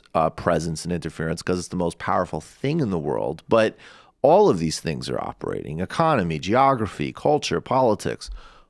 But that kind of, it just is so, whether it's, on Outnumbered or on some podcast that you think you're learning something from, it's the same mindset of fatalism, which is stupid, ahistorical, and dehumanizing, but also is the engine ideologically of what gets us into these never-ending conflicts and dehumanizes a great deal of the world. Do we have the Pete Buttigieg thing? So, but anyway, well, okay, if we don't find it, then, basically there was a Pete Buttigieg thing. I know Ryan Grimman highlighted it. We should have gotten it earlier, but something he had written about Iran and the culture of martyrdom. Now, let's be really, really clear. Iran, first of all, like every other revolutionary state, basically cooled its jets within several years of getting to power, right? So this is Buttigieg. Buttigieg, who served in military intelligence in Afghanistan, had strong words about Trump's latest tweet. In a culture of I don't know what Trump's tweet was, but this is in a culture of martyrdom. It's unlikely that it's much of a deterrent. We've got to be smart. We've got to understand what we're up against. And we've got to think through not just the immediate, but the second and third order effects of anything the United States does. Well, okay. The second part is just the, silly bullshit business gobbledygook that doesn't mean anything. But this culture of martyrdom nonsense, look, you could not point.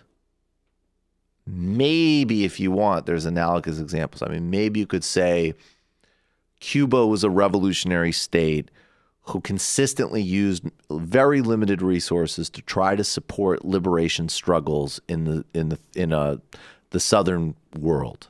There's some truth to that. But the Soviet Union, China, You're talking in relatively short periods of time, governments that have as their origin and basis at least a theoretical idea of a worldwide workers' revolution. Even the theory of particularly in the Soviet Union, that the whole thing can't even work ultimately if there isn't. Within, and I'm simplifying, but within a very short period of time, relatively speaking, self-interested states that, you know, we go from the Chinese Revolution to the early 70s. We have a deal with Nixon. We have rapprochement. We have, you know, and Stalin, yes, he's guarding his own hemisphere. He's ruthlessly repressing people inside the Soviet Union, but he is making very pragmatic deals on a whole wide range of issues, including happily undermining communist efforts in other parts of the world. Iran has this culture of martyrdom idea. A lot of it was practically built around people being willing, basically just throwing bodies against the Iraqi army. The whole world is backing the Iraqis and trying to wage a war on us. And we are going to fight them with every single thing we have. And there's a culture there is a practical enactment, because you're sending a country's whole youth, many of them to like certain death. You have to psychologically elevate that. The idea that Iran in 2020, under the leadership of Rouhani and Javad Zarif and a supreme leader who signed off on the Iran deal and a primarily defensive regional policy, most of which part of it has been a ruthless realpolitik of guarding a transit route to Lebanon through Syria, and then also has in fact been involved for its own strategic calculations in defeating ISIS, particularly in Iraq, that is motivated by a culture of martyrdom. I mean, it's embarrassing. And it's the type of thing it gets you on the book tour. It's perfect middle-brow bullshit to sling on various middle-brow bullshit shows. It's, maybe it sounds like a smart thing to say in a college class, but hopefully you have a college professor that quickly smacks you down. But this guy, is a Rhodes Scholar. So what we have here is, and I mean, I shouldn't even put that in quotation marks. He's a Rhodes Scholar. And maybe we should more have the quotation marks in Rhodes Scholar equals intelligence. So his statement here is nothing to do with the urgency of the emergency that has been unleashed by this assassination. It's culture of martyrdom, which is designed to mystify and make yourself sound smart to a bunch of rubes. And then let's just read the second part one more time. Got to be smart. We've got to understand what we're up against. We've got to think through not just the immediate, but the second and third order effect of anything the United States does. I also like to think about the fourth order effect. Yeah, I was going to say. Personally, I think Bernie does that better than Buttigieg does. I think you're forgetting the fifth order effect, whippersnapper. Just utterly embarrassing. I like talking to a country that has like the cross just everywhere about the culture of martyrdom. But anyway. And what's funny though is that it would also be ridiculous. Like you could make of course you could do some type of, nuance, like how does Christianity play a role in American politics and our symbology and who we are. Of course that would be relevant. But if you actually just said, well, in order to understand the United States, you got to understand. Check out Leviticus. Yeah, you would be a fucking idiot. You'd be a moron. Oh, Jesus Christ. Hard math. I can tell you why Trump walked us back from the brink of war. He was intimidated by the crowd size of Soleimani's mourners. That's totally possible. TJ, Michael, what's up with you and Anna Kasparian? She uses TYT to promote your show whenever she can. I don't know. Yeah, what's up with that? What's up with that? I don't know. There's a secret funding nexus through Hezbollah. Oh, shit. I shouldn't have said that. We both do great work and give each other props. Actually, she had a really good interview on Iran yesterday. I'm forgetting the woman she interviewed, but people should look it up. And she also had some, I caught some of it, some really, really smart comments about the left staying focused and not getting caught up in kind of silly side drama because of how serious things are. Colorado guy, has future President Sanders or any other candidate talked about lifting the homophobic MSM policy that prevents sexually active queer men from being able to donate blood in the U.S.? The only legal workaround this policy is complete abstinence for at least 12 months. Left is best, Lula Livre. What does MSM stand for? The mainstream media.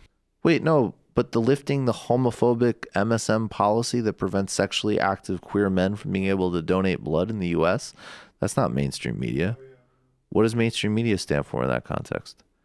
You know what? I'm going to plead pure ignorance to every part of that question, which I apologize for, but I can't. I'm not going to bullshit that. It sounds. Yeah. But wait, but what do you mean? But then it's what policy? A blood donation ban.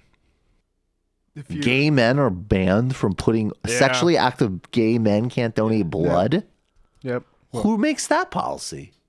It's probably an AIDS thing. That still hasn't been reversed. I remember hearing about it a couple of years ago, so it wouldn't surprise me. Jesus Christ. All right, yeah, I don't know. That's a good question, which I will look into. Schaefer, Intercept dropped an article today about Sanders-Warren unity, which argues that unless Biden claps in the polls or otherwise, Bernie will have to get Warren delegates, and Warren should wait until just before the convention, drop out, endorse Sanders in order to give the Dem establishment as little time as possible to poach delegates for his centrist candidate. Thoughts? I disagree. I mean, I don't. It's just too many. Look. First of all, I do want to say I can't help but remind people that when there was that minute in the summer when Warren had good polls going, tons of people were like, okay, but you're going to tell Bernie to drop out before Iowa if he's still third, right? So, I mean, I am curious where that energy is now, because Bernie's surging and she is significantly behind. Look, some of the new numbers that I'm seeing from Iowa actually to me are starting to indicate more of the kind of original position that basically more of her second choice people are becoming him, is my understanding. Is that correct? Is that more of that? There was a period of time where a significant amount of Warren's second choices were actually not Sanders' second choice, and now increasingly. And now more. I thought in Iowa there was some new numbers indicating. Anyway, I won't go off of that because then I thought we'd established that, but I won't go off of that because I don't know. But I would just say, keep it simple, like. The best way for Bernie, look, from the perspective of Sanders right now in terms of what would help, it would help if Elizabeth Warren dropped out and endorsed him. It would help in a much, much, much smaller but not totally insignificant in such a close race if, other people that supposedly are there to help him, like Tulsi Gabbard, dropped out and supported him. That could be a couple of points in New Hampshire. I read the piece. I have a huge amount. I think Ryan Grimm wrote it. I have a huge amount of respect for Ryan. I love Ryan. I thought we had one of the most constructive debates about Sanders versus Warren together. I'm not into all the backflips. I think the best way for Bernie Sanders to get the nomination is for him to run the table and clearly win and assemble as many delegates as possible. And the best way for that to happen is for as many people as possible to line up behind him to actually fight what will be this extraordinarily difficult war. And I've also got to be really blunt. There's some people that insist on totally hating Warren, which people think that I do, which I in fact, well, the only people that don't think that I hate Warren are the people that really hate Warren. But the people who are constantly defending Warren and can't, that have trouble with any criticism of her seem to think I'm, have it in for her. I don't. I think she's, look, in 2016, I wish she ran for president, in fact. But, it's just there's a clear, obvious choice in terms of policy, domestic and international, if you're on the left. So it's not that complicated. But I think I will be blunt. And I'm sure that this is, I think Sam definitely has a different view. I'm sure Ryan Grimm has a different view. I'm not 1,000% convinced that Warren goes to the convention and she's running third and she backs Bernie like that. I'm not. And by the way, fine. She clearly has her own political calculations. She chose not to run in 2016 when everybody was urging, including Sanders, were urging her to do it. 2020, Bernie came in as the leader of the left with this movement, this legacy. She chose to run. I mean, she's got her own ambition. She's got her own set. So I don't know what her game plan is. I don't know what her strategy is. I know that I'm focused on electing Bernie Sanders president. And the best way to elect somebody president is for people to support and vote for them in really high numbers, particularly when there probably will be, there will be as much fuckery as possible to block him. So I don't, Yeah, I'm not as convinced that she should drop out immediately, but I also think that for me, the only reason I'm interested in her continuing to run is if there's some sort of convention thing that she can be helpful in. I don't see her as a viable candidate to win this thing at all anymore. So if that's being too hard on Warren, I guess there it is. Yeah, I also don't get, if there's anybody that we're hard on, and I want to make a really clear distinction. People's records and what they're doing during the campaign, their policy records and what they're doing and the campaign they're running and whether or not they could actually win against Donald Trump is all totally legit. On my Twitter feed, I guess I express my aggravation with the constant selfie stuff. But certainly on this show, if there's any candidate we are hard on in the sense of anytime he misspeaks, sound drops mocking his senility, calling him an a-hole, that's Joe Biden. So, I don't know. I think that from the perspective of getting Sanders elected, if Elizabeth Warren tomorrow was look, this stuff is actually really important. Bernie has the momentum. It's Sanders or Biden. I know what side of history I'm on, and I'm going to work with everything I can. And I think it will be interesting because I think obviously some of her coalition is absolutely not policy based, and they will turn on her and they will hate her. But I think the people who are in this because they care about the work, the really important work and things that she's put forward on banking and some of the regulations and so on, then great. That's more momentum that we need focused on winning. Also, if it did happen that she went to the convention and didn't endorse Bernie, I think it would be, what that would mean for the Democratic Party and how hostile it's going to be, I think it'd be profound. Especially with the growing, progressive movement in the party and its influence in the House and beyond. Her supporters are now their second choice amongst registered Democrats. Warren supporters now are more firmly behind Bernie as their second choice with a third. Okay, Yeah. according in Iowa or nationally? Nationally. She should drop out and endorse Bernie. That's what I think. If that's true, if the second choice is tracking, then she should endorse Bernie. She should drop out and endorse. Upward, then too. she shouldn't drop out and endorse Bernie. 100%.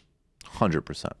And I'm not going to even lean too heavily into that because honestly, it's just run for president. But I do want people to be very aware that several months ago, in a very short period of time, with really a handful of polls, there was demands that Bernie people accept that position. So I'm very curious for people who kind of said, and especially they didn't even frame it as what it really was, which was that they support Warren, but actually as some type of this is about, left-wing unity going in. Where are you today? Because one of these candidates is surging, and one of them is most decidedly not.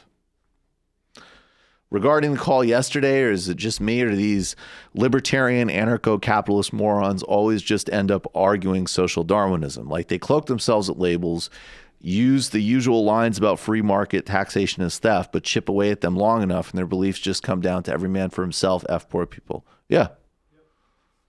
And then there's just the question is as to what extent, like, how funny, like saying that property rights come from like thermodynamics or whatever. That was actually pretty cool. Like that was like a more funny way of getting to the same trash place. A Square, Mike, Happy New Year. Good guest today from a historical perspective. Happy New Year, A Square. A reminder also that we sold weapons to Iran in the 1980s under a Republican administration. Who was the guy from Wildfire? Good chat with him on TMBS. That's Joshua Kahn Russell. He's amazing. I thought about his point of view on faith a lot these days, and the struggle against this global fascist alignment intensifies, and with this recent warpath escalation. Me too. Oh, and this topic about Republicans eviscerating the power of Congress and the House of Representatives and thus the people, I hope something Sanders brings up the debate next week. I think he needs to. I think that's really important. Colorado guy. Here's a clarification on my previous IM. MSM is as initialism for men who have sex with men. Okay, yes, we've got that. Okay. Current FDA guideline states, quote, defer for 12 months from the most recent sexual contact a man has had with with another man during the last 12 months. All U.S. blood collection organizations must follow this federal requirement. That is... Yeah, I don't know the policy answer. I don't know the positions on that from Sanders or anybody else, but that's unbelievable. That's outrageous. Swade Arthur, what do you all think of as Warren as Bernie's VP pick? I mean, I would prefer somebody else, I guess. That would make the ticket a bit stronger. Yeah, Yeah. Bernie's going to win Massachusetts and wherever else Warren's going to be strong at. Yeah, so. I don't think she is her most useful in a VP capacity. I think she would be better off. Like Treasury or Fed or something like that. Yeah, I agree with that. And I don't want to engage in these hypotheticals until we get past Iowa. We are white knuckling it now. Let's get there, see what happens, and play from there. In his second term, do you think who do I think is going to run the small business? Who do you think council? should run HUD in the second term? Bravo-matic, has anybody ever called your show to argue that we should elect Biden? It's frustrating to see Biden hold his lead even when I can't see any enthusiasm for his candidacy. But this is what I've been saying from the beginning. It's the biggest problem of understanding and dealing with Biden is honestly, it is I don't mean empathy in terms of any type of emotional thing, but you have to understand the psychograph of audiences like this are totally represented fully with people who are going to support Sanders and Warren, and maybe to a lesser extent have some interest in potentially a Harris, potentially a Beto, right? But to the credit of most people, I think, listening and watching, obviously when it comes to Sanders and Harris to some and Warren, there's some sense of policy and putting things on the right footing. But Joe Biden, if you talk to people who are not in this media environment and this consumption cycle, and I don't like the phrase low information voters or anything like that, because I'm including some people who are quite high information. They just happen to be reading the newspaper, right? They like this guy, and I think the best opening is, I think there's some things, like I've said from the beginning, I think the bankruptcy bill and the trade stuff, I think the more people learn about that, I think that stuff can really hurt them. I think there's been other things that people have tried to make hay of that are, not going to matter to most people. And then I also think that like there's like when he told that guy to do push-ups, you know, like, look, I'm just talking, like I saw somebody,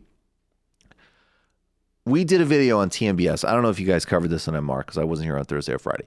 Biden telling coal miners to go code is a disaster. That is literally him like, here you go, Don. Like, here's your first, 50 million ads, right? He wrote that for them. Disaster. And we talked about what a total disaster it was. And I got a comment somewhere of somebody being like, oh, it wasn't a disaster when he called that guy fat. And I'm going to tell you completely non-normatively, no, not at all. Get your head out of your own space. No, not at all. He also didn't call that guy fat. He said he was going to say fact of the matter. Fact of the matter, yeah. And that's also another thing to be really careful with Biden. And I know that we need to, follow up because there have been, I know we'll follow up, but these clips of him, like, look, I think Joe Biden absolutely does have a record which we could call objectively racist on busing, on the drug war, right? I'm sorry, guys. Like, Joe Biden is not coming out here in 2018 and saying, we're a European country, we're not African. Yeah. You see that, you should think to yourself, really? Go watch everyone's online. I think most people have the time. If you're following it this closely, go try and find the raw video and see what happens in the larger context, because I know he's rambling and I know he often is incoherent, but that doesn't mean everything that's clipped is done so, with, just with honesty. Honesty, yeah. And I think so. I just think that the thing with Biden is like, there's a ton of people that still perceive him as a safe choice, which, by the way, I maintain. I think several years ago he would have been a relatively safe choice. But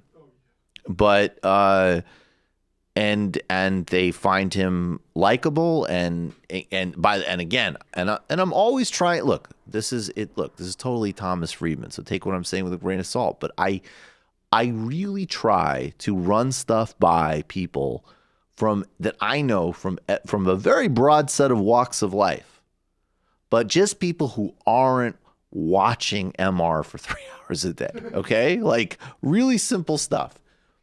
What did you think of Joe Biden telling that guy to, F off? I liked it. Seems like that guy was insulting his son. Like, they don't care. If anything, they find it appealing. So I think Joe Biden can be beat. I think is another reason why it is vitally important to get serious and focused around Sanders, because I think it's Sanders or Biden. I've always thought that. Obviously, I could be wrong. I could be eating my words in a couple weeks, but I really don't think so. And there is a very large residual good enough will, is how I'll put it. So, yeah, I mean, and it does not ride on enthusiasm. It does not ride on Twitter performance. It does not ride on, on this space really at all. And I think this space has importance, but it is still certainly nothing like a majority.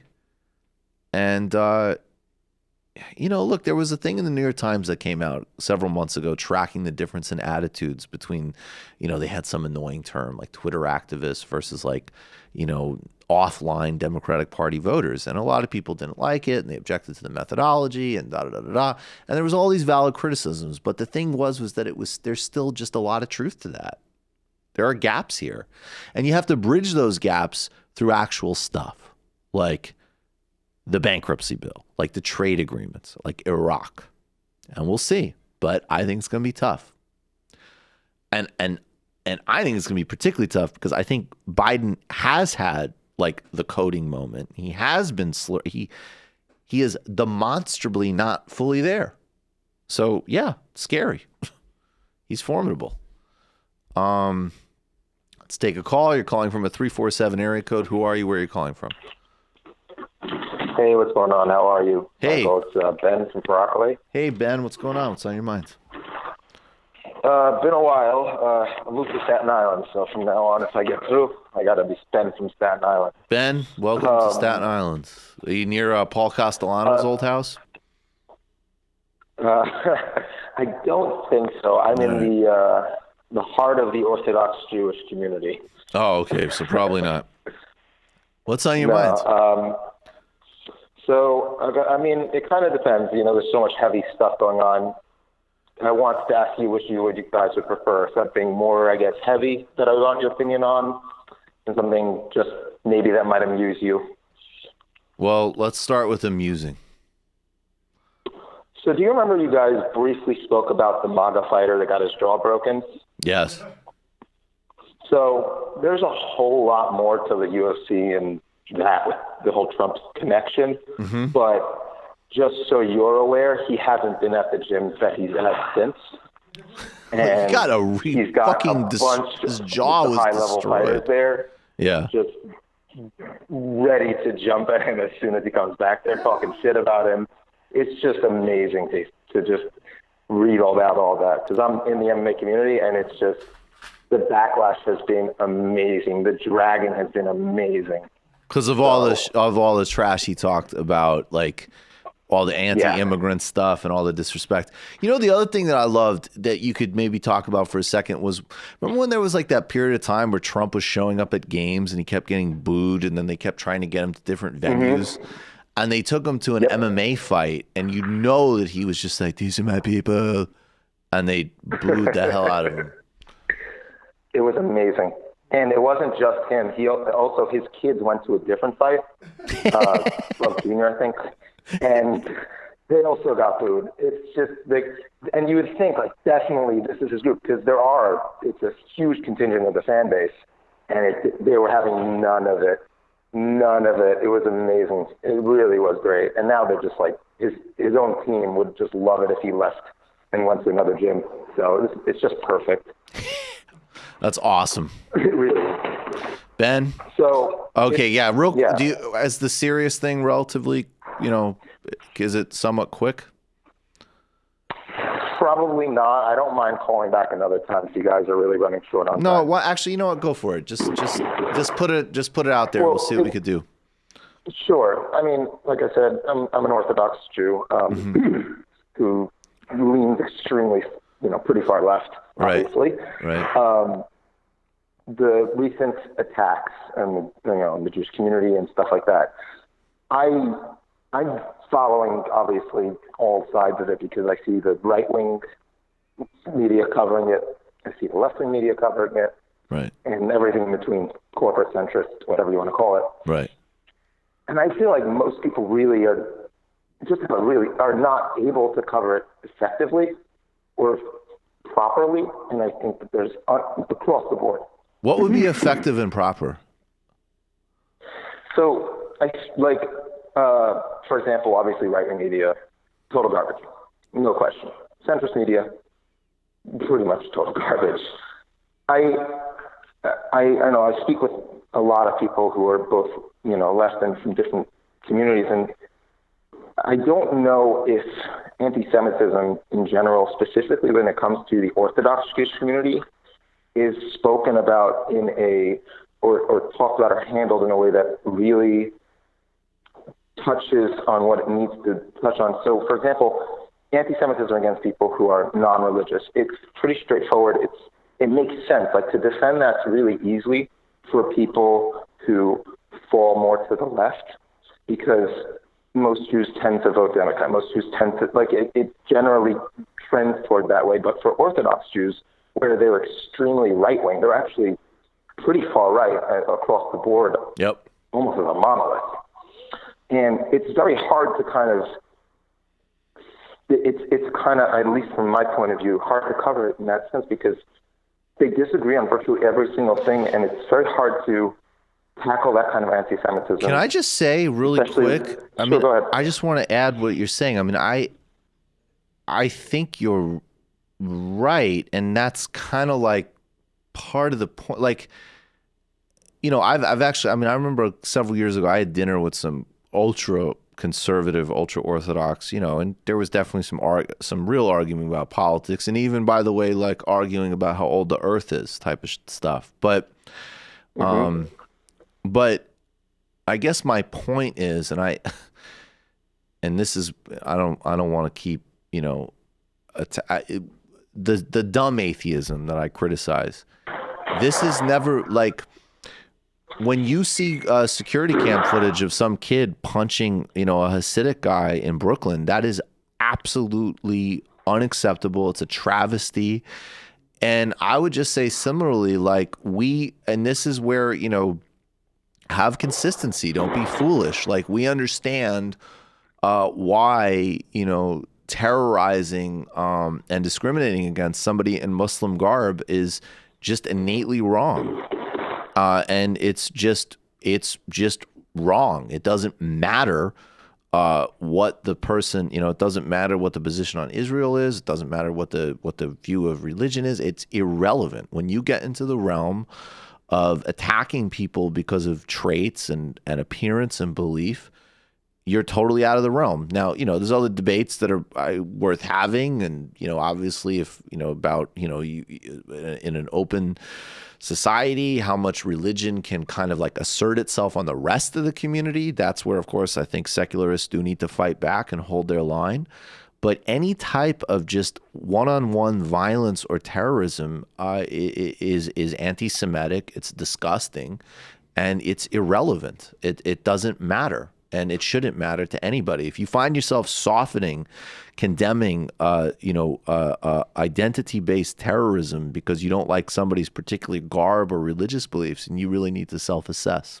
So I don't know if that answers some of it, but I just wanted to put down, that's certainly my position. Oh, for sure. First of all, I appreciate it, obviously, and I guess it sort of leads into a question of, obviously white supremacy in general is just something that people have the argument of like, well, how could they say this is related to white supremacy? Well, it's not so simple to say it's not, because it obviously is linked to white supremacy, because a large portion of the reasons why I feel like, at least with relation to these attacks coming from, I guess, specifically the ones in Brooklyn, not in general, but the African-American community or the Black Israelites or whatever group that they want to attribute them to. And it's very possible to link it to, the rise in white supremacy across the country and, Trump, obviously. Right. But how would you have that conversation with someone? Because I have to. My whole family is Orthodox and conservative. My whole entire social circle essentially is.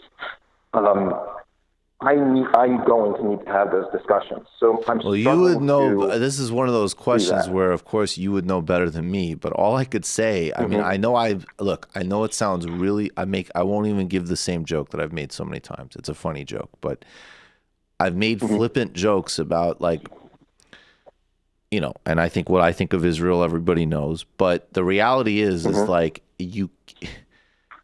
the idea that people with a Jewish background think that their safety is fundamentally sound in an environment of, and let's be really clear, like right-wing incitement. I'm not even saying like conservative, whatever. I'm talking about specifically when you have leadership that are whipping up crowds against minority groups that are even flirting with language of, international cabals and all this type of thing, which is, is exactly, by the way, where you need to go. If you are ultimately talking about inequality and finance, and you don't have it attached to any actual analysis of how those things work, that usually is going to take you to anti-Semitism. I mean, that's that is some of the oldest, vicious anti-Semitism on the book. So you know better than me, but to me, if I was in your position, I'd be like, look, this is really a time to get real. And I don't know what to tell you. Like, you like the Jerusalem thing, you share all these reactionary beliefs, and maybe you should know that we have big disagreements about those too. But just on a pure level of self-interest, do you really think that this type of, these types of people and these types of leaders are really going to be safe for you. And I'd look at Orban and how tight he is, with Trump and what's happening in Hungary. But I'd even show the story like, who knows if it's true? I think he denied it. But one of Steve Bannon's ex-wives said something like they had a divorce, and one of the things was like he didn't want his kid, she claimed, to like go to school with Jews or something. I think even just little things like that, like, hey, like, don't be delusional about who these people are, and you're not safe in that. So anyways, that's what I'd say, Ben. I really appreciate it. Yeah, that's kind of where I go with it. A lot of I point out the consistent. It's like they basically say, like, there's smoke, there's fire. Like, there's even stories about Trump with going into one of his casinos and seeing saying I only want like little Jews with kippahs or something like that, counting the money or something like that. Like, there's all those stories, and there's all the and I feel like people think it's kind of weirdly flattering, or they think it's a joke. And obviously, like, look, I don't have a bounded sense of humor. I can find humor in a lot of different things, but I think it's like people. I've actually noticed that sometimes even with like really secular Jews, where it's like, hey, do you realize, like, I think it's great to laugh about, and I think it's funny, and obviously it's something I like generally about a lot of the Jewish people I've been around. Is there is a really good sense of humor, but you should at least take a 1% beat to recognize that you may perceive it to be flattering, but the dude is just saying that you're like a bunch of schemy money grubbers basically, and that has never been a great image or safety for the Jewish people. But Ben, I got to run. I appreciate it. No, please call back in. Thank you so much. Thank you. Absolutely. Thank you. It's really hard when people who know way more than you ask you. I hope that had some use. Man, that is some serious work from the I've spent a little bit of time around ultra-Orthodox people, and to maintain your faith, maintain your community, but completely reverse on your politics, that's an amazing human being right there. Yeah, I think it definitely is, and I think it's so interesting when we get calls from people who are like, "Hey, I'm basically embedded in a case study that you would be really interested in. Right. How can you help me deal with it actively?" It's like, damn, I don't know, but I'm interested how it works out. Yeah, no kidding. Good luck, brother. Hands off Iran, guessing Barbara Lee is a VP for Sanders. Barbara Lee would absolutely be somebody that would be on my short list for a Sanders VP. Yes. You're calling from a 347 area code. Who are you? Where are you calling from? Hi, is this me? Yes, this is you. Hi, this is James from New York. Hey, James, what's up? What's on your mind? Hi, I want to talk about the election that's currently going on, the New York 15th Congressional District. Talk about it. Jose Serrano, he's been in office about 30 years. Sadly, he's retiring right now because he has Parkinson's disease, so they're going to have an open election for that. He's good. He's a good congressman. Yeah, he was a really great congressman. It's sad to see him go. Yep. Yeah, so one of the people running there is actually a DSA endorsed candidate called her name is Semelis Lopez. Lopez. She's actually a housing advocate. She's devoted her entire adult life to ending homelessness in this country and actually building affordable housing. I think she has a very good chance of actually winning this race and replacing Serrano in the Congress. Well, it's fantastic. Let's tell everybody her name again and maybe how they could find her. Are you involved in the campaign? Yeah, I'm a volunteer for the campaign. Fantastic. What's her, what's the best way to look her up? So you can find her on Twitter at Semelis Lopez. Semelis Lopez. Mm-hmm. Yeah, SAMELYSLOPEZ.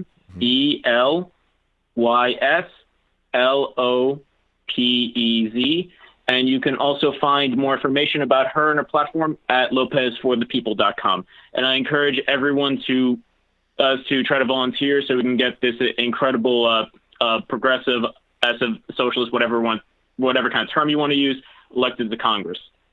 Awesome. We have it up on screen. We have our website up on screen right now. Thank you so much. Oh, of course. Thanks, James. Good luck. That's another great one. And I especially in that case, because actually Serrano is a pretty good congressperson. So that's actually like a question of, you know, I mean, getting obviously like some great young leadership in there, but also like at least keeping it decent. I mean, he was pretty, he did some good stuff. You calling from a 978 area code? Who are you? Where are you calling from? Michael, what's up, man? It's Eric from Jersey. Hey, Eric from Jersey. What's going on? What's on your mind? How are you, brother? The Philly show was awesome. I loved it. It was so cool meeting you guys. Oh, sweet. Thanks for coming to Philly. Yeah, man, no doubt. I wish I could make the New York one, but I can't. I'm calling to address something that keeps getting brought up to attack the progressive wing of the party that I haven't really heard sufficient pushback against it. And it's coming not only from the right, but it's coming from the more sort of Biden wing of the Democratic field, which is like, hey, you guys want to give health care to illegal immigrants. Like, that's crazy. That's Buttigieg. Like so Buttigieg, yeah, Mr. Bible we go quote. for that. It's just Twitter. Oh, that's going to hand it to Trump. It's going to hand it to that's so left wing, and it's like there's such an obvious response. And look, I'm a doctor and I run the hospital medicine program at a Catholic Charities hospital. I take care of undocumented immigrants all the time. And the bottom line is, if you go back to 1986, not only was that the year of the greatest NBA team of all time, the 86 Celtics, that's also the year that EMTALA was passed, which is the law of the land, which is that you have to provide emergency medical care to anybody and everybody, irrespective of their ability to pay. We don't check immigration papers. So it's really a matter of, like, are we actually going to pay the hospitals and the doctors for doing it? It's not really a matter of, like, are we going to take care of them? And then number two, does it make sense to actually give these people the ability to go get normal preventative care so that they don't end up needing that much more expensive emergency care? So it's like the most obvious response, and it's a little disappointing that no one's making it, and it's irritating to me because of what I do in my field, and just wanted to point that out. Don't want to take up too much. No, that's great. I appreciate it, Eric. Absolutely. That's a really important point. I'll just quickly reiterate Thanks. my experience with the French healthcare system, which is my girlfriend was sick when I was there, and so we went at 2 a.m. to the American hospital in Paris, and they're like, actually, you probably don't want to come here because it's probably going to cost you $800 or so for an overnight stay. So we took an Uber to the French one, went in, did a whole bunch of tests. She was there for like 12 hours sleeping and with IV drip and stuff like that. Jesus. A whole bunch of stuff. Very, very involved. She eventually is feeling better, and we walk out of there, and all we do is sign a form. No payment or anything. So 2 things real quick. Can you text me where you guys ate later in case I ever find myself? It was. I do not want to. And then secondly, just, as people say, to be fair, didn't you miss having your Oscar treatment? I looked at my Oscar app and thought, I couldn't use this great app. Like, oh my God, but what about my Oscar concierge service? I can wait on call and hold for 40 minutes to fulfill a prescription. Honestly, it made me want to pay taxes to France. I know it's like a bit like what I mean, having watched these things for so long and heard Bernie speak so many times on this, I feel like, to Eric's point, it would be really like a nice next plank to take the Medicare for All argument in how bad our health outcomes are in this country, that we pay the most and we have the worst health outcomes. And a lot of that is because we don't get any preventative care, because by the time people go to the doctor, they're too sick and the procedures are far more expensive. So even if you want to make this argument on like a practical, like cost efficiency one, like that is there. It's still there for the taking. Like you can take this at any angle. And I don't want to be a simp to Oscar, but I got my blood work done on my one free visit to the doctor, which was over almost $1,100, by the way, but it was covered because it was my one free visit I get on my plan, which was terrifying. Christ. But they did awesome. put all of my blood results into the app, and I was able to see that all my blood work was good, and that was very easy instead of having to call the doctor or anything. So wow, I'll give him a point for that. But the $1,100 charge I was was gonna fucking say, terrifying. all right, that's cool, but let's keep. I could with probably the, code that app, honestly. Yeah. Also, that information was sold to the Saudi government. MBS can have my blood work. MBS can have your blood work. Yeah, as long as they, get me on the backside. You're calling from I don't know if you're there because I don't see you, but I think you're calling from a 703 area code. Who are you? Where are you calling from? Hi, this is Jerry Cornelius calling from Northern Virginia. Hi, Jerry. What's on your mind? Yeah, I'm calling about the physicist yesterday on the phone. Okay, yes. Yeah, I wanted to touch base about that because he was arguing from the fifth law of thermodynamics, which is property rights. And he kind of shot it in the foot because he was drinking almond milk. So I don't think he realizes, but he is actively involved in the deprivation of bee property rights by they lock them up, they ship it around, and they force them to pollinate almond trees that have insecticides on them. So he needs to work back from his first principles, and I just wanted to put that out there. Point taken. Absolutely. Another libertarian destroyed with physics. Another libertarian destroyed with physics. All right. Thank you so much, Jerry. Left his best, Bernie for the win. Left his best, Bernie for the win. That's a perfect call. We will take one more. Sorry that we're not getting to everybody. Time for one more call. Let's see. Just going to the person who's been waiting the longest. You're calling from a 308 area code. Who are you? Where are you calling from? Hey, it's Kowalski. Hey, what's up, brother? I love it. Happy I've Kowalski. got a lot of caffeine coursing through my veins. What's on your mind? I think I might be the best Bernie supporter in the country. I honestly think that No, that's it. no, I here's buy the it. thing. Go ahead. I have literally shot myself politically in the foot. A lot of the people in my core friend group that are in my congressional district have all registered goddamn Democrat in order to caucus for them. Yes. So, for what it's worth, yeah. That's awesome. Needless to say, I had to explain to them a little bit about how the primaries work. So, if I lose my election by 5 votes, Sanders wins Nebraska, I really think, so. But, hey, there's something else I did want to talk about. Now, for some reason, I can't quite think of what it was. Oh, marketing strategy. Yes. My campaign site goes live this weekend. Oh, awesome. Hopefully, depending if he's out of the hospital. I digress, but what do you think sounds better? Yeah. Progressive Republican or radical Republican? I can see an argument going either way, but I don't want to lie to my constituents that I'm going to be a bit different. Huh. I feel, I would be talking about Teddy Roosevelt like all the Bull Moose Republican. Yeah, well, no, because McCain already spoiled that. He did? Yeah. Hey, I want to be Bull Moose. Yeah, they probably won't know that. Radical. You know what? I would just go with radical because you're already. I think progressive might be like Democrat. That just might be a thought stop word. So I'd go with radical. That's what I was leaning towards, but, just wanted to get your thoughts on it. Maybe people there in the live chat. I do read those. Also, if I have enough time, I do have a theory that could explain a lot about Biden. Okay, real quick. Okay, Biden died last year. They've been weekend at burning him this whole time. That's why none of his stories make any sense. That is the most practical way to explain the whole corn story and all that other nonsense. Like, it makes sense. Like, think about it. They never answer a question directly. Right. They keep having to, pivot to other things. It makes sense. I believe you. Very powerful call, Kowalski. Thank you. Thanks, brother. Good luck. All right. God bless. God Go bless. vote, everyone. Bye. Talk to you soon. They're just juicing his neocortex with electricity. That's hilarious. I buy it. All right. Sorry, folks. No more calls. We're starting early tomorrow. I should have mentioned that. Mm-hmm.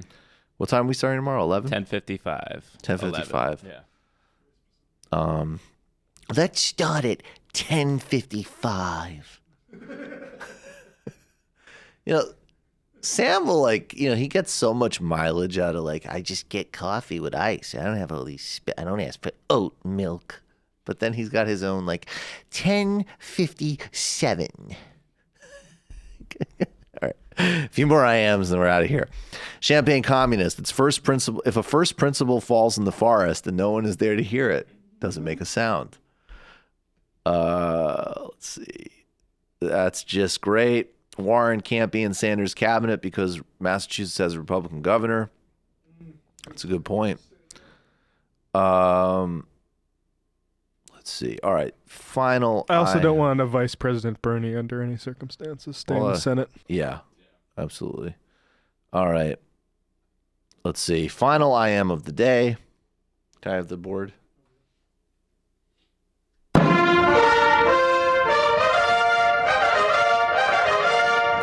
Bloomberg had a rally. R3FFN 3R. Okay.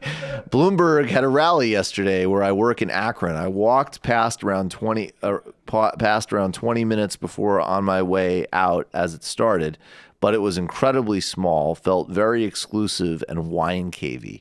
Not sure if they would let me in even if I wanted to attend. See you tomorrow. It might take all the strength I got to get to where I want, but I know somehow I'm gonna get there. I wasn't looking when I just got caught between the truth and the lie bar, but finding out won't make me feel any better. Yeah, I know the clock is ticking, but the meds are gonna kick in, and my pilot light shining bright. I guess somewhere the choice was made for the option where you don't get paid, for the road that bends before it finally breaks you. I guess somehow I lost my drive